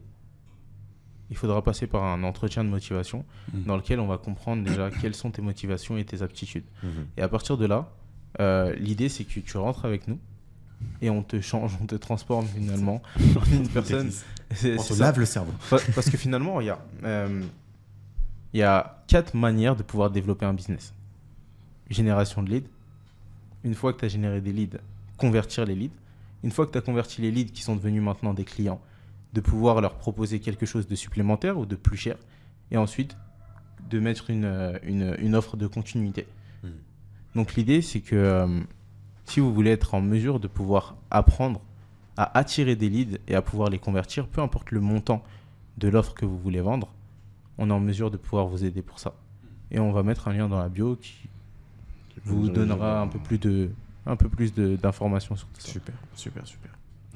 Ok, bon, bah, au moins c'était super précis. Donc c'est votre activité principale. C'est ça. Il n'y a pas de side business que vous voulez évoquer. C'est ce que vous faites, c'est votre cœur de métier, quoi. C'est que vous êtes là-dessus. La culture du focus. Ouais, ok. Non, c'est vrai que c'est... Moi, je suis aussi depuis peu sur la culture du focus parce qu'on a subi les ravages de chaos, on est partout en même temps et du coup, on est nulle part, en fait. Il y a une phrase d'Hormozy qui est intéressante. C'est la métrique du focus, c'est le nombre de choses auxquelles tu vas pouvoir dire non. Mais ça a été un de nos gros problèmes pendant un temps. Tu sais que ça a été un problème pour nous aussi, dans le sens où on se rendait compte que, par exemple, on arrivait dans une boîte, par exemple la boîte immobilier, on développe son portefeuille de clients, on va dans une autre boîte, on développe leur pôle commercial et leur pôle acquisition client, on va dans une autre boîte, on développe leur pôle, et finalement, on se rend compte que on est par saison. Et là, avec l'académie, l'idée, c'est de pouvoir changer cette période de focus et rentrer dans une période où on va avoir une saison d'équilibre. Et la saison d'équilibre, finalement, se constitue à travers 2 sources de revenus qui vont être le closing des apprenants, donc pour qu'ils puissent avoir les informations et pouvoir être formés, et également les revenus qui vont être générés à travers les ventes qui vont cumuler. Donc aujourd'hui, c'est l'écosystème qu'on est en train de développer. Et c'est vrai que la problématique que tu as pu avoir, la maîtrise de dire non, c'est quelque chose qu'on a beaucoup rencontré. Ouais. Ah, c'est pas évident parce que, alors, je sais qu'au début, moi, de mon parcours entrepreneurial, il y avait aussi une forme de reconnaissance dans le fait qu'il y ait des gens qui soient en demande, etc. Moi, je le vivais comme ça. J'étais un peu en mode, c'est cool, il y a une opportunité là, il y a ces gens qui veulent bosser avec nous, puis cela, puis cela, et puis cela. Et en fait, c'était un peu des décisions émotionnelles plus que business. C'était en mode, attends, si des gens ils veulent de nous, à ce point, on y va. Enfin, tu sais, il y avait un peu ce truc-là. Alors qu'en fait, effectivement, c'est que tu n'as pas conscience de tes limites. C'est que là, du coup, tu vas pas leur délivrer ce que eux, ils veulent que tu délivres. Eux, ils t'ont approché parce que tu délivres des trucs stylés. Et d'un coup, tu te mets dans une position où tu n'es même plus en mesure de délivrer un truc stylé parce qu'en fait, tu es en mode, t'as trop de choses à faire. On n'est pas assez sur le dossier, enfin sur les dossiers. Et du coup, au final, tout le monde est déçu. Toi, tu es déçu de toi-même. Eux, ils sont déçus de ce qu'ils ont eu en démarchant. Et donc, effectivement, nous, on a eu ce truc où on se dit, OK, en fait, il faut qu'on se refocalise en fait sur le service, c'est compliqué à scale. Ouais. Le service, c'est vraiment compliqué à scale. Il y a trop de... Alors, en tout cas, aujourd'hui, on a trop de zones... on est trop en dents de scie. On peut avoir des mois... là, c'est un peu ce qu'on traverse. Juillet, août, tout le monde est un peu à l'arrêt, etc. dans tous les sens. Donc, on galère à faire rentrer du lead. Et là, en septembre, alors, tout le monde se réveille. Donc, c'est vrai. Q4. Putain. Et donc, en théorie, on devrait se dire, bon, là, on a du monde. Du coup, on enclenche des recrutements. Mais c'est encore trop tôt. Parce que si on enclenche le recrutement maintenant et qu'il s'avère qu'en fait, l'acquisition, on pensait qu'elle était stabilisée, mais elle n'est pas stabilisée. Et dans 2 mois, on fait une période de creux, on fait, super, maintenant on a des super charges parce qu'on a tout le monde à payer. Alors que on n'a plus suffisamment de matière à encaisser, quoi. C'est compliqué le service. En fait, c'est même pas que le service, en soi, même les business physiques. Business physique et business de service, c'est compliqué à scale. C'est pas simple. D'ailleurs, ça m'amène à une petite parenthèse. Qu'est-ce que tu penses du cordonnier mal chaussé? Parce que j'ai rencontré beaucoup de business de service qui ne faisaient pas les mêmes actions pour eux-mêmes qu'ils le font pour leurs clients. Mais à 100%. Déjà, nous, on est une agence site web, etc. Et notre site web, il a 1 an. Ça fait 4 ans qu'on exerce. Juste, on n'avait pas besoin de notre site dans nos canaux d'acquisition. En fait, on trouvait nos clients de d'autres manières. Donc, on avait des sites e-commerce et notamment, en fait, c'est nos résultats e-commerce qui ont séduit des clients. Ils se sont dit, si vous êtes performant pour vos propres projets, soyez performant pour les miens. Et en fait, du coup, on a eu des clients comme ça pendant longtemps et on n'avait pas de site. Et c'est vrai qu'après, il commençait à y avoir des gens qui nous contactaient pour savoir ce qu'on faisait et qui nous disaient, mais du coup, je peux voir votre site ? Non, parce qu'on n'en a pas. Et vous allez faire mon site. On a dit, ouais, mais pour le site des autres, on est super. Hein. Mais pour le nôtre, non, on n'en a pas. C'était pas cohérent. Ouais, c'était pas cohérent. Et du coup, on en a fait un, mais il nous sert pas à grand chose, en tout cas aujourd'hui. C'est pas un canal d'acquisition. On l'a fait presque pour la forme, pour dire, on en a un. Maintenant, on fait du contenu, donc on peut le foutre en description et tout, c'est bien aussi. Mais ça fait pas partie de la stratégie. Nous, si là on commence à faire de l'acquisition de leads avec Facebook pour l'agence, jusqu'à maintenant on ne faisait pas parce que l'agence a tourné en automatique et on était très focalisé sur le e-commerce. Là on fait du lead pour l'agence et c'est pareil, c'est un formulaire. Le tunnel de vente le plus pratique pour faire de la génération de leads, le moins cher, c'est le formulaire Facebook, c'est pas la page d'atterrissage, ça dépend ce que tu veux, mais en l'occurrence nous c'est ça le plus efficace.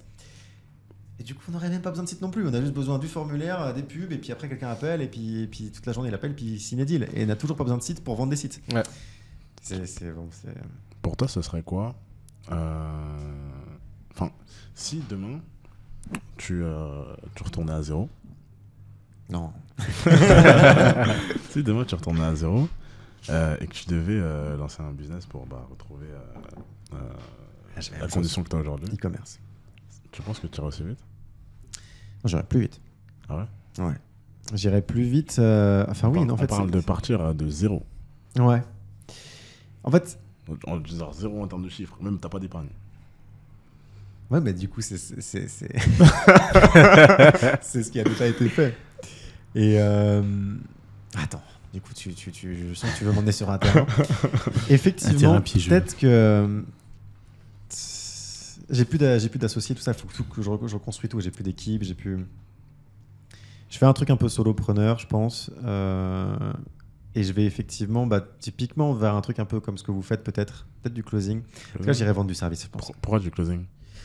Est-ce que tu peux encaisser un gros billet vite? Et avec ce gros billet, je ferai du e-commerce. C'est vrai. Ok. En gros, c'est effectivement, tu sais, la petite précision sur t'as pas d'épargne. Je pourrais me dire, en fait, j'ai deux moyens. Soit je fais une démarche entrepreneuriale, un petit peu comme le closing, etc., pour me dire, je me positionne comme un intermédiaire entre quelqu'un qui propose quelque chose et quelqu'un qui a un besoin, et puis bam, je gratte ma thune là-dessus.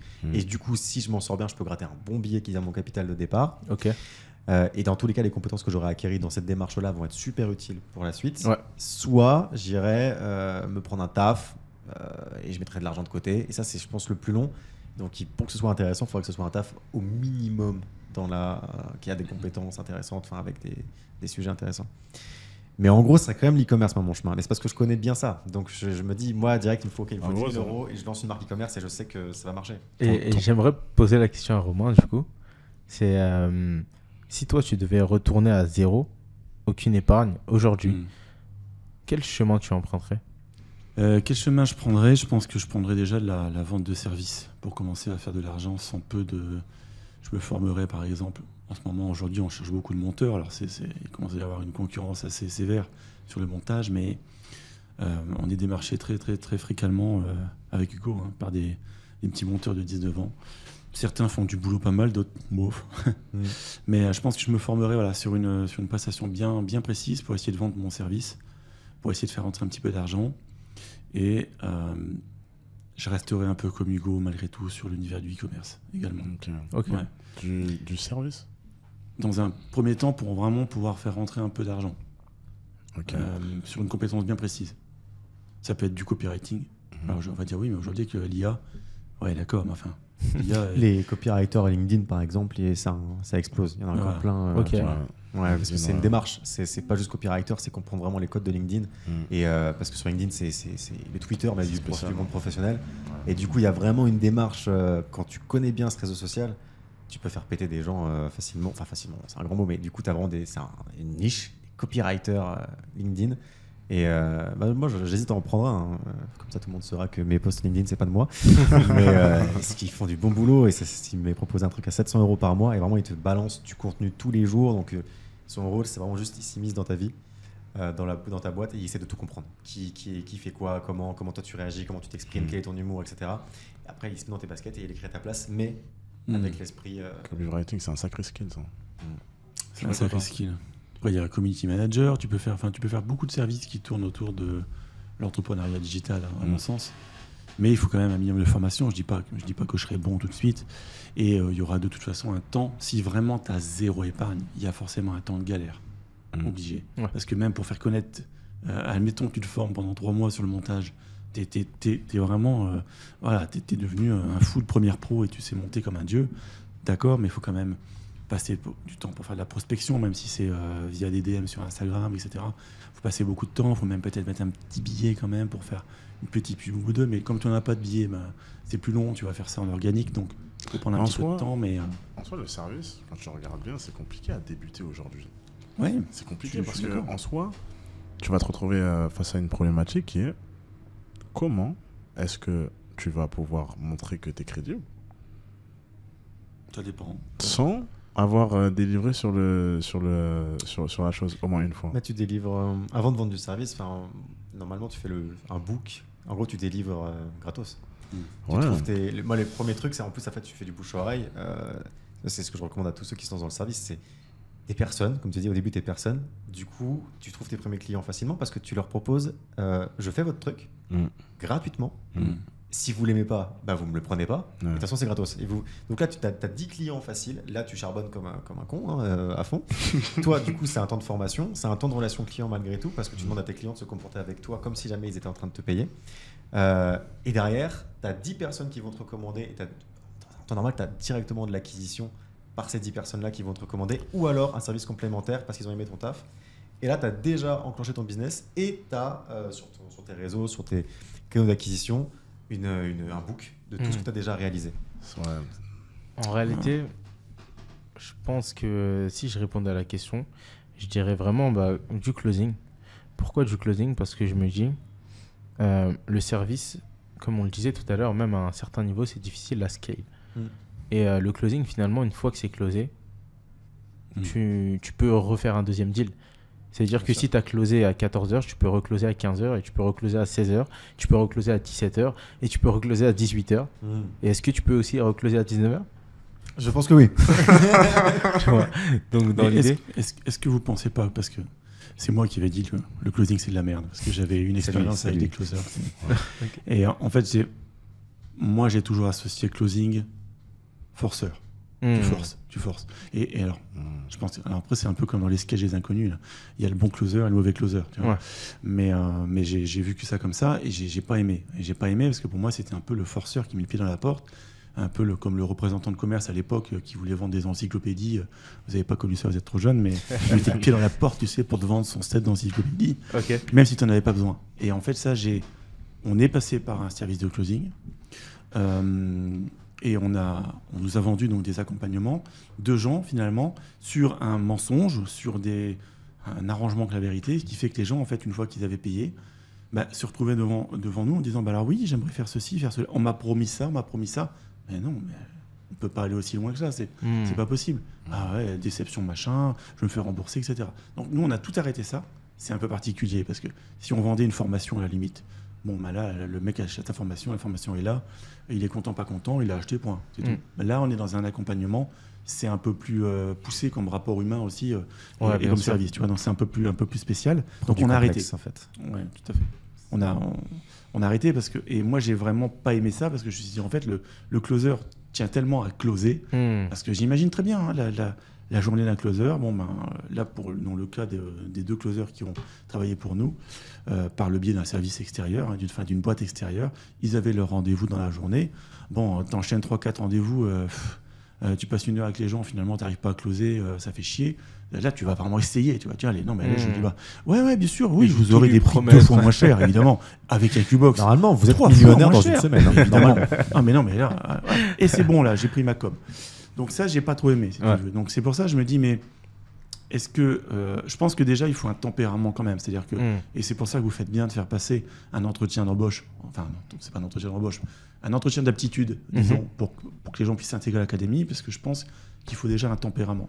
Et puis surtout, faut pas être timide malgré tout. Enfin, tu vois, c'est en dehors des connaissances que vous leur fournissez dans l'académie, je sais pas, mais j'imagine que tu as des tempéraments qui sont plus ou moins avenants et Franchement, non. En réalité, déjà, attends, juste l'entretien, en soi, c'est même pas pour une question de savoir s'ils ont un tempérament X, Y, Z. C'est vraiment de comprendre si est-ce que tu es prêt à mettre les efforts. Parce que pour atteindre des objectifs, c'est pas tout beau, tout rose. Bon, tu vas juste regarder et puis t'implémentes quand tu veux. En soi, nous, on a une promesse qui est très prononcée, c'est-à-dire qu'on va s'avancer sur des objectifs, on va s'avancer sur un temps, et derrière ça, on va te mettre une garantie, comme quoi, si tu n'atteins pas cet objectif-là avant le premier mois, par exemple, on te rembourse entièrement. D'accord. Tu vois ?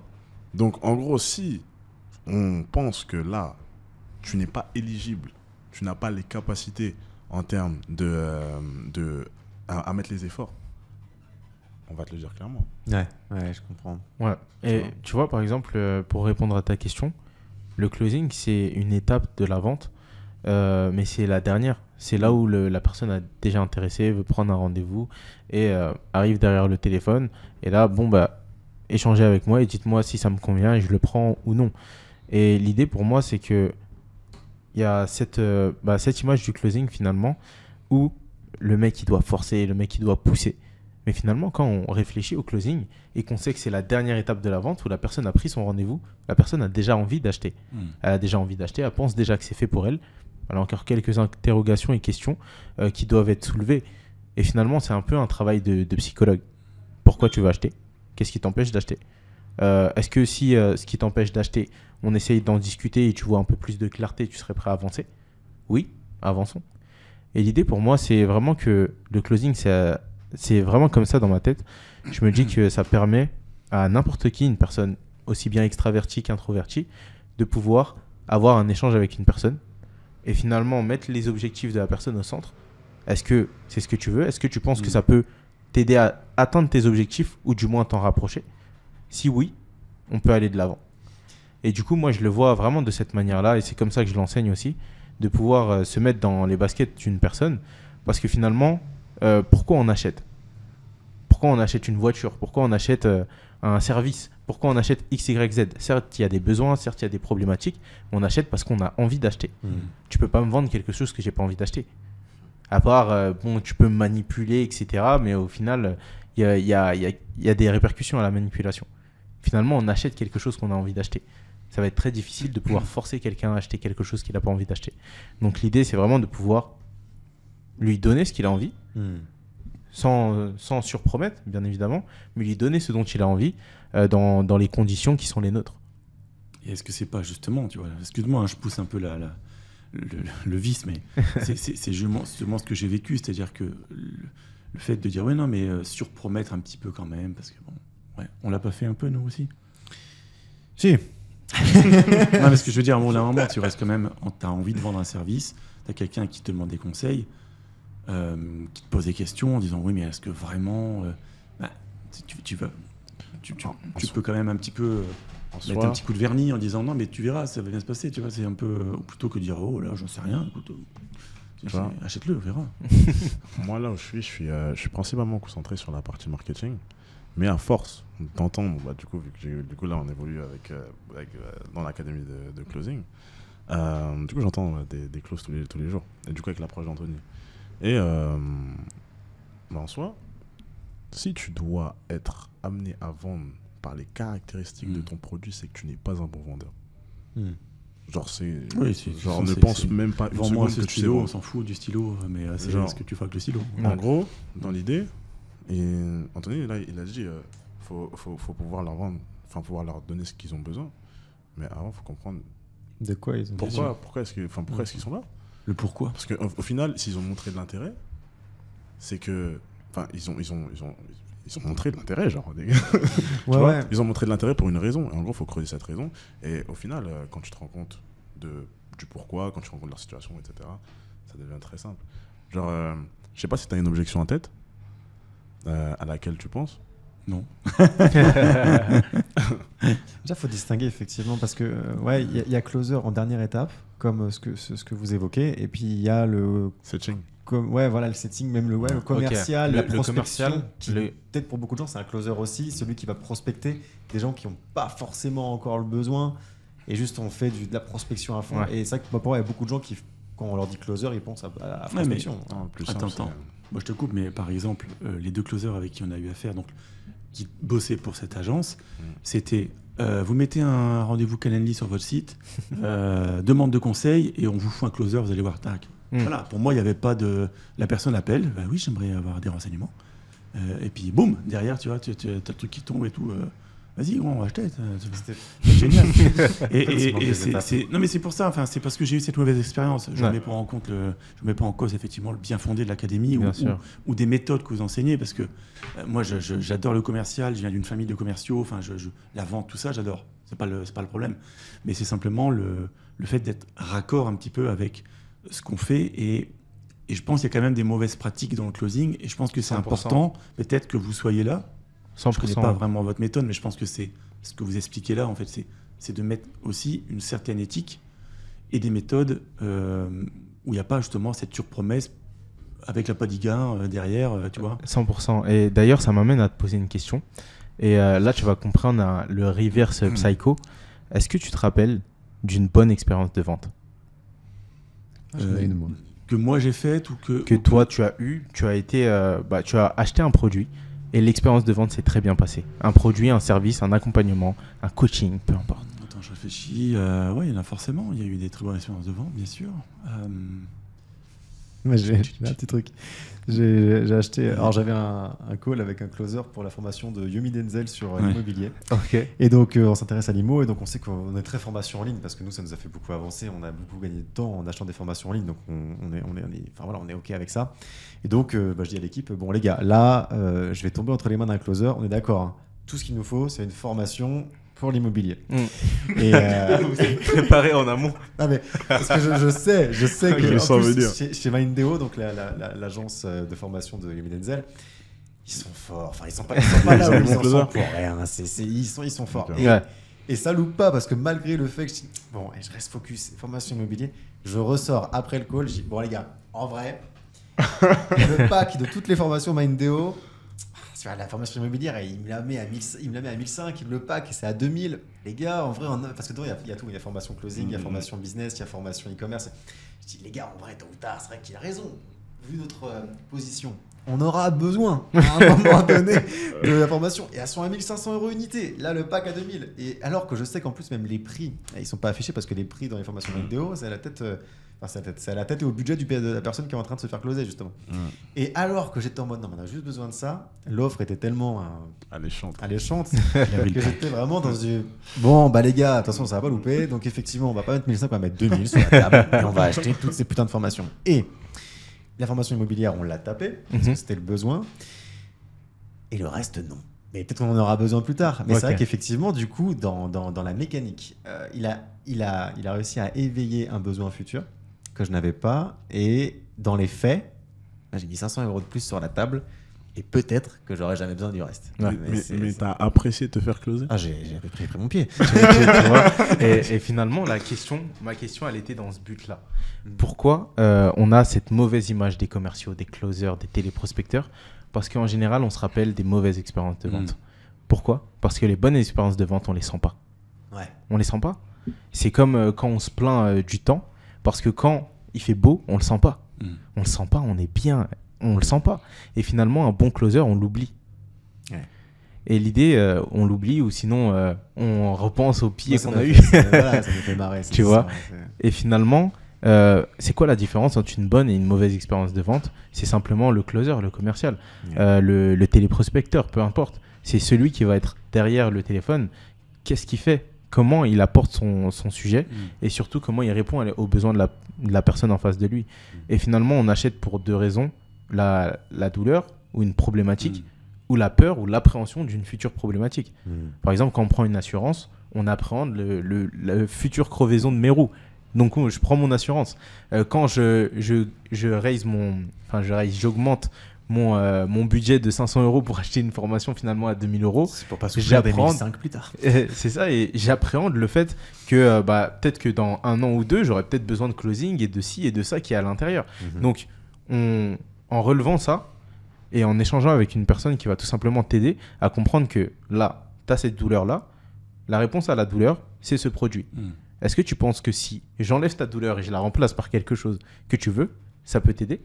Il est Oui. bon, il est bon, il est bon. Tu vois. il est fort, il est énorme presque. Mais est-ce que tu comprends Ouais, mieux un tout à peu? fait, bien sûr, Ouais, je comprends. c'est vraiment puis, ça. c'est clair. Et puis ça s'applique à tellement de moments de nos vies aussi également. La vente. Au Ouais. final, c'est vendre des idées. Ouais, C'est en vendre fait, des c'est idées. c'est comme le truc tout à l'heure. Là, tu me remets sur le même truc, c'est qu'on arrête avec le pognon, on peut troquer. Là, c'est alors, finalement la vente dans une relation amoureuse, c'est pareil. Ouais, Là, exactement. il y a de la vente. Tu Exactement. vois, genre si tu veux aller regarder la finale de la Coupe du Monde, mais au final c'est T'as un petit dîner ton là-bas, anniversaire oui. c'est ton anniversaire de mariage ou quoi que ce soit. On va leur vendre l'idée. Ouais, c'est vrai, c'est vrai. c'est Ou vrai. que si tu veux pitcher une idée à ton associé et que au final lui, Tu il a soulignes lui en que a les une mauvais autre. côtés. Tu vois. Vraiment, par contre, ça va être risqué là-dessus et sur ça et sur ça. Ouais, non, effectivement, tu mets du vernis aussi. C'est la communication. Hmm. Maintenant, il faut que ce soit éthique. Et ça, c'est le dernier point que je voulais ajouter sur ça. Il y a une différence entre influence et manipulation. Mm. Donc, surpromettre et sous-délivrer, c'est de la manipulation. Je t'emmène dans une direction dans laquelle tu ne voulais pas aller initialement. Et à force de manipulation mentale, tu acceptes. Et finalement, tu es perdant. Et je suis gagnant.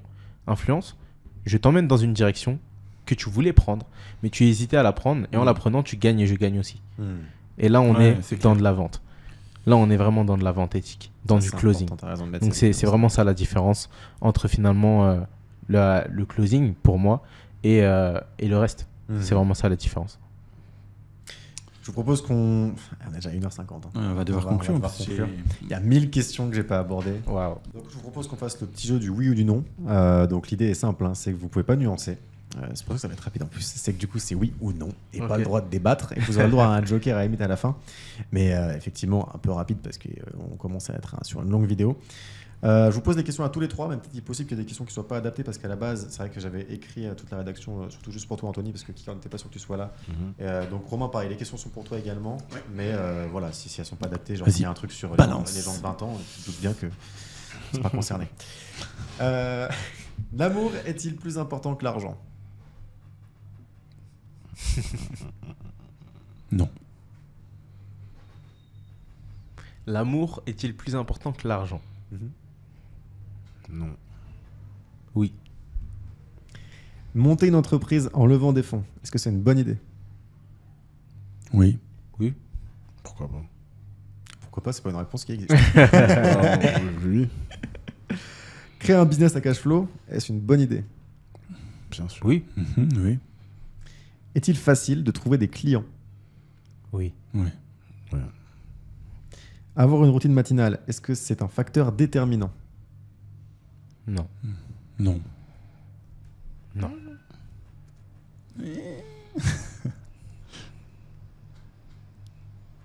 Déterminant. Ouais. C'est le mot que tu as utilisé. Ouais, on peut Oui. reformuler. Déterminant, oui. Est-ce que vous êtes fier de vous? Ouais. C'est une grosse question. This one is a tough one. Ouais.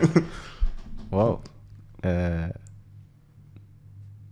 C'est pas que dans le business, j'imagine, c'est en général. Quoi. Est-ce que vous avez un sentiment de fierté quand vous pensez à vous et est-ce que vous avez fait de manière générale dans la vie? Pas que le business, effectivement. Pour c'est- l'instant, je suis dans les rails, donc je dirais oui. Ouais, je dirais oui aussi. Mais c'est une question qui mériterait Un débat. quelques secondes. Prendre des vacances, est-ce que c'est important? Oui. Oui. J'étais du genre à dire non, mais depuis que j'ai vu Bali. Oui. Bah, c'est juste ça, c'est une fois que tu découvres les vraies vacances, tu fais ah ouais, ok, oui, c'est important.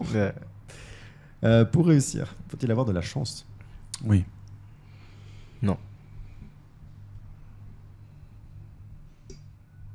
Non. Non. Le réseau est-il plus important que les compétences?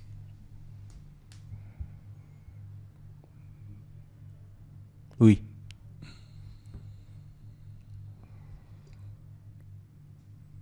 Non. Oui, moi je dirais oui. T'as dit non? Ouais. Étonnant. Par rapport à ton business. Bah, le réseau, c'est. Alors, on peut pas expliquer. là. Non, pas de débat, pas de débat. T'as répondu qui a? J'ai pas entendu. Non, j'ai pas répondu. Moi je dirais. Raison. Ouais. En soi, non. Non. Le réseau est plus important. Non. Ah, la question c'est plus important? Le réseau est-il plus important que les compétences? Ah non. Bah, voilà, Ah non. Yes. on est d'accord. Non. Yes. Non. Être père, est-ce difficile? C'est pour les deux messieurs surtout. Oui. Oui et non. C'est Oui. toute la difficulté de ce truc-là. À ce stade, non. Non, à ce stade, non. Alors, chacun a un joker, chacun a 2 minutes pour débattre, pour exposer son truc s'il veut nuancer. Donc, une question, là, celle que vous voulez. Si vous voulez revenir dessus pour expliquer pourquoi vous avez répondu votre réponse. Donc, pour rappel, il y avait l'amour est-il plus important que l'argent? Monter une entreprise en levant des fonds, bon, ça on s'en fout a priori. Créer un business à cash flow, vous êtes d'accord aussi. Est-ce facile de trouver des clients? Avoir une routine matinale, est-ce que c'est un facteur déterminant? Est-ce que vous êtes fier de vous? Prendre des vacances, est-ce que c'est important? Pour réussir, faut-il avoir de la chance? Là, il y avait un désaccord. Donc, si vous voulez expliquer, ça peut être intéressant. Le réseau est-il plus important que les compétences? Et être père est difficile? Il n'y a pas des accords finalement, parce que tout le monde a dit non. Essayez de te contredire. Sur le réseau est-il plus important? Ouais. Ah oui, pardon, c'était sur quoi? Sur la chance, faut-il avoir Ouais, de la chance. Il y avait un désaccord sur ça. Ouais, sur la Ouais, chance. je pense qu'il faut avoir de la chance, il faut être au bon moment, les bonnes rencontres, ça peut vraiment changer la vie dans le business également. En fait, Alors, ouais, vas-y. non mais voilà, après je dis pas qu'on ne peut pas réussir sans avoir de chance, mais Ouais. ça joue beaucoup. Tu vois, par exemple, il y a des gens qui ont, j'en fais partie, tiré un avantage énorme du développement du Covid. J'ai la chance d'avoir connu le Covid. C'est con, hein, alors que tu as des gens qui sont morts. Tu vois. Donc mais j'ai vécu ça comme une chance. C'est-à-dire ou des fois il y a des rencontres au bon moment, tu vas rencontrer quelqu'un, tu vas serrer la main de quelqu'un, c'est une chance parce que ça va t'apporter un business, ça va t'apporter quelque chose qui fait que tu grandis. Donc je pense qu'il y a toujours ce facteur chance, il y joue un petit peu quand même. C'est-à-dire que si tu nais au fin fond de la Bolivie, etc., et tu n'as pas les mêmes chances, tu vois, que quelqu'un effectivement qui vit peut-être en France, voilà, c'est comme ça que je vois les choses. C'est vrai que ça, j'y ai pensé. Parce que du coup, j'ai vu, quand j'étais à Bali, là, j'ai vu que. Je me suis posé la question, si j'étais né ici et que j'étais un natif, comment j'aurais fait? Ouais. Et du coup, je me suis mis dans des réflexions, etc. Et je me suis dit, bah, en réalité, il y a toujours les réseaux. Il y a toujours. Ils ont toujours des téléphones, des smartphones. Ouais. Et en soi, si tu choisis une compétence, le closing. en soi, si tu choisis une compétence, que tu deviens vraiment bon dedans, Ouais. vraiment bon, tu peux t'en sortir. Ouais, tu peux t'en sortir. Ça, Il suffit d'aller, aussi. après derrière ça, il suffit d'aller target un bon marché. Par exemple, tu peux très bien, si par exemple t'es un Balinéen, un Indonésien natif, tu parles potentiellement anglais, tu choisis ton marché, tu choisis un marché en Europe, en Occident, peu importe.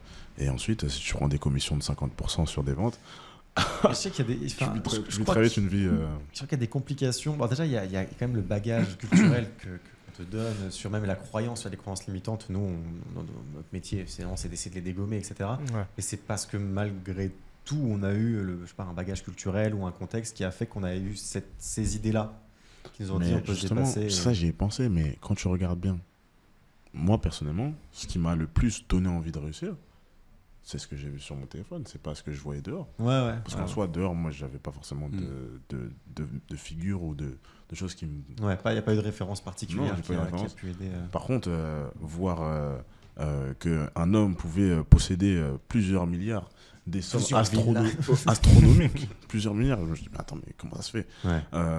Après, tu creuses, tu vois, en fait, il y a plein de gens qui sont dans des business digitaux, tu te dis, mais attends, il y a tout ce monde-là, en fait. Ouais. Tout ce monde-là à portée de main. Non, c'est vrai. Mais après, Moi aussi, je veux en faire partie. Typiquement, chez Bali, ne serait-ce que l'ouverture d'un compte en banque, je crois que c'est galère. En fait, t'es un natif, tu viens de nulle part.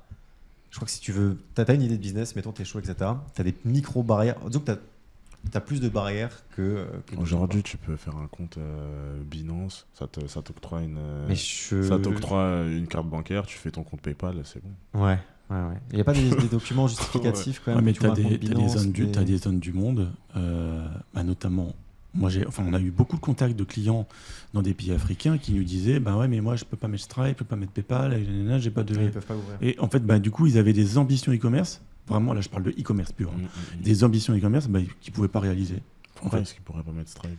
Parce qu'il y a des pays qui n'autorisent pas en fait Stripe ou PayPal. Avec les fournisseurs de paiement, tu dois mettre Ils bloquent les gens comme ça. Ouais, c'était ça. Mais non, c'est pas opérable dans ces pays-là. Dès que tu veux connecter un compte Stripe ou un compte PayPal, t'as un dossier en fait à fournir de pièces justificatives, de compte en banque, de où tu fais ton truc, d'ouverture d'entreprise, etc. En gros, ils disent qu'ils sont pas solvables. Ouais, ça doit être ça. La traduction, elle vient de Stripe ou elle vient du pays? Non, c'est les fournisseurs de paiement. Donc ça vient des fournisseurs de paiement. Du coup, pour revenir sur la question de la chance, moi, mon idée par rapport à ça, c'est par exemple. D'ailleurs, je voulais savoir comment ça t'a profité le Covid.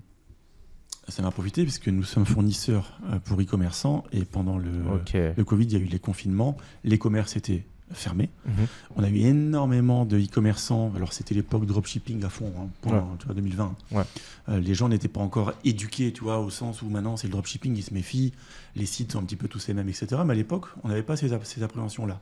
Donc, énormément de e-commerçants ont créé des boutiques de dropshipping et ont vendu tout un tas de trucs. Les gens étaient chez eux, ils se faisaient chier. Ouais. Ils achetaient, tout ce qu'ils pouvaient faire, c'était acheter sur Internet. Ouais. Des trucs de sport, des machins pour les animaux, pour le jardin, ils refaisaient leur salle de bain. Exactement. Et donc, on a eu énormément de demandes d'e-commerçants qui commandaient de grosses quantités de marchandises. Nous, on les stockait, on les expédiait, on a fait beaucoup d'argent pendant le Covid. D'accord. J'avais même honte à l'époque de le dire, parce qu'il y avait des gens qui perdaient leur boulot, qui perdaient des proches, etc. Et puis nous, c'était la fête. Non, mais c'est vrai, nous, c'était la fête. C'était un peu, tu vois, un petit peu paradoxal et un peu gênant, quoi, mais oui. Ok. Donc, faut qu'on conclue. Faut qu'on conclue cet épisode, les amis. 2 heures de en tout cas, c'est un épisode. Là, on aurait pu en faire encore un épisode de 4 heures finalement. On aurait pu en parler 2 heures de plus, mais à un moment, il faut quand même qu'on arrête, puisque les gens qui regardent vont se dire. Déjà, si vous êtes arrivé jusque-là, franchement, chapeau. Merci à tous de nous avoir suivis. C'était un plaisir de vous avoir, les gars. Ouais. Je pense du coup qu'on aura l'occasion de faire un épisode 2 si jamais vous êtes dispo et si vous êtes chaud, étant donné qu'on a abordé que la moitié des sujets qu'on voulait aborder. Incroyable. Au moins, en fait, c'est vrai que c'est difficile parce que quand on prépare un épisode, selon la capacité des gens à répondre et à aller dans la nuance, etc., autant des fois j'ai 10 questions et en fait, en 1 heure, c'est bouclé parce que les gens s'étalent pas tout à trop. fait, merci. Et à contrario, là, en fait, j'en ai préparé trop par rapport au niveau de réponse que vous êtes capable d'offrir. C'est que vous êtes dans une dynamique où vous êtes on traite la question du début jusqu'à la fin, quoi. Ouais. Et tant mieux. Mais donc, du coup, il y aura un sujet sur la paternité que je voulais aborder un peu en profondeur. Donc, il faudra revenir pour un épisode suivant. C'était un plaisir. C'était un plaisir. Merci beaucoup. Ouais, vous avez kiffé. Merci. C'était long. Et abonnez-vous. Mettez une petite cloche. Ça inquiète. Mettez un pouce bleu. Un pouce bleu. Si vous écoutez sur les plateformes audio, évidemment, là aussi, mettez-nous une note. C'est important, surtout sur Apple Podcast, s'il vous plaît. Et puis, on se dit à très bientôt sur un prochain épisode. Et on se retrouvera sans doute dans un épisode aussi futur, tous les 4. Bye bye tout le monde. Ciao. Bye bye. Ciao.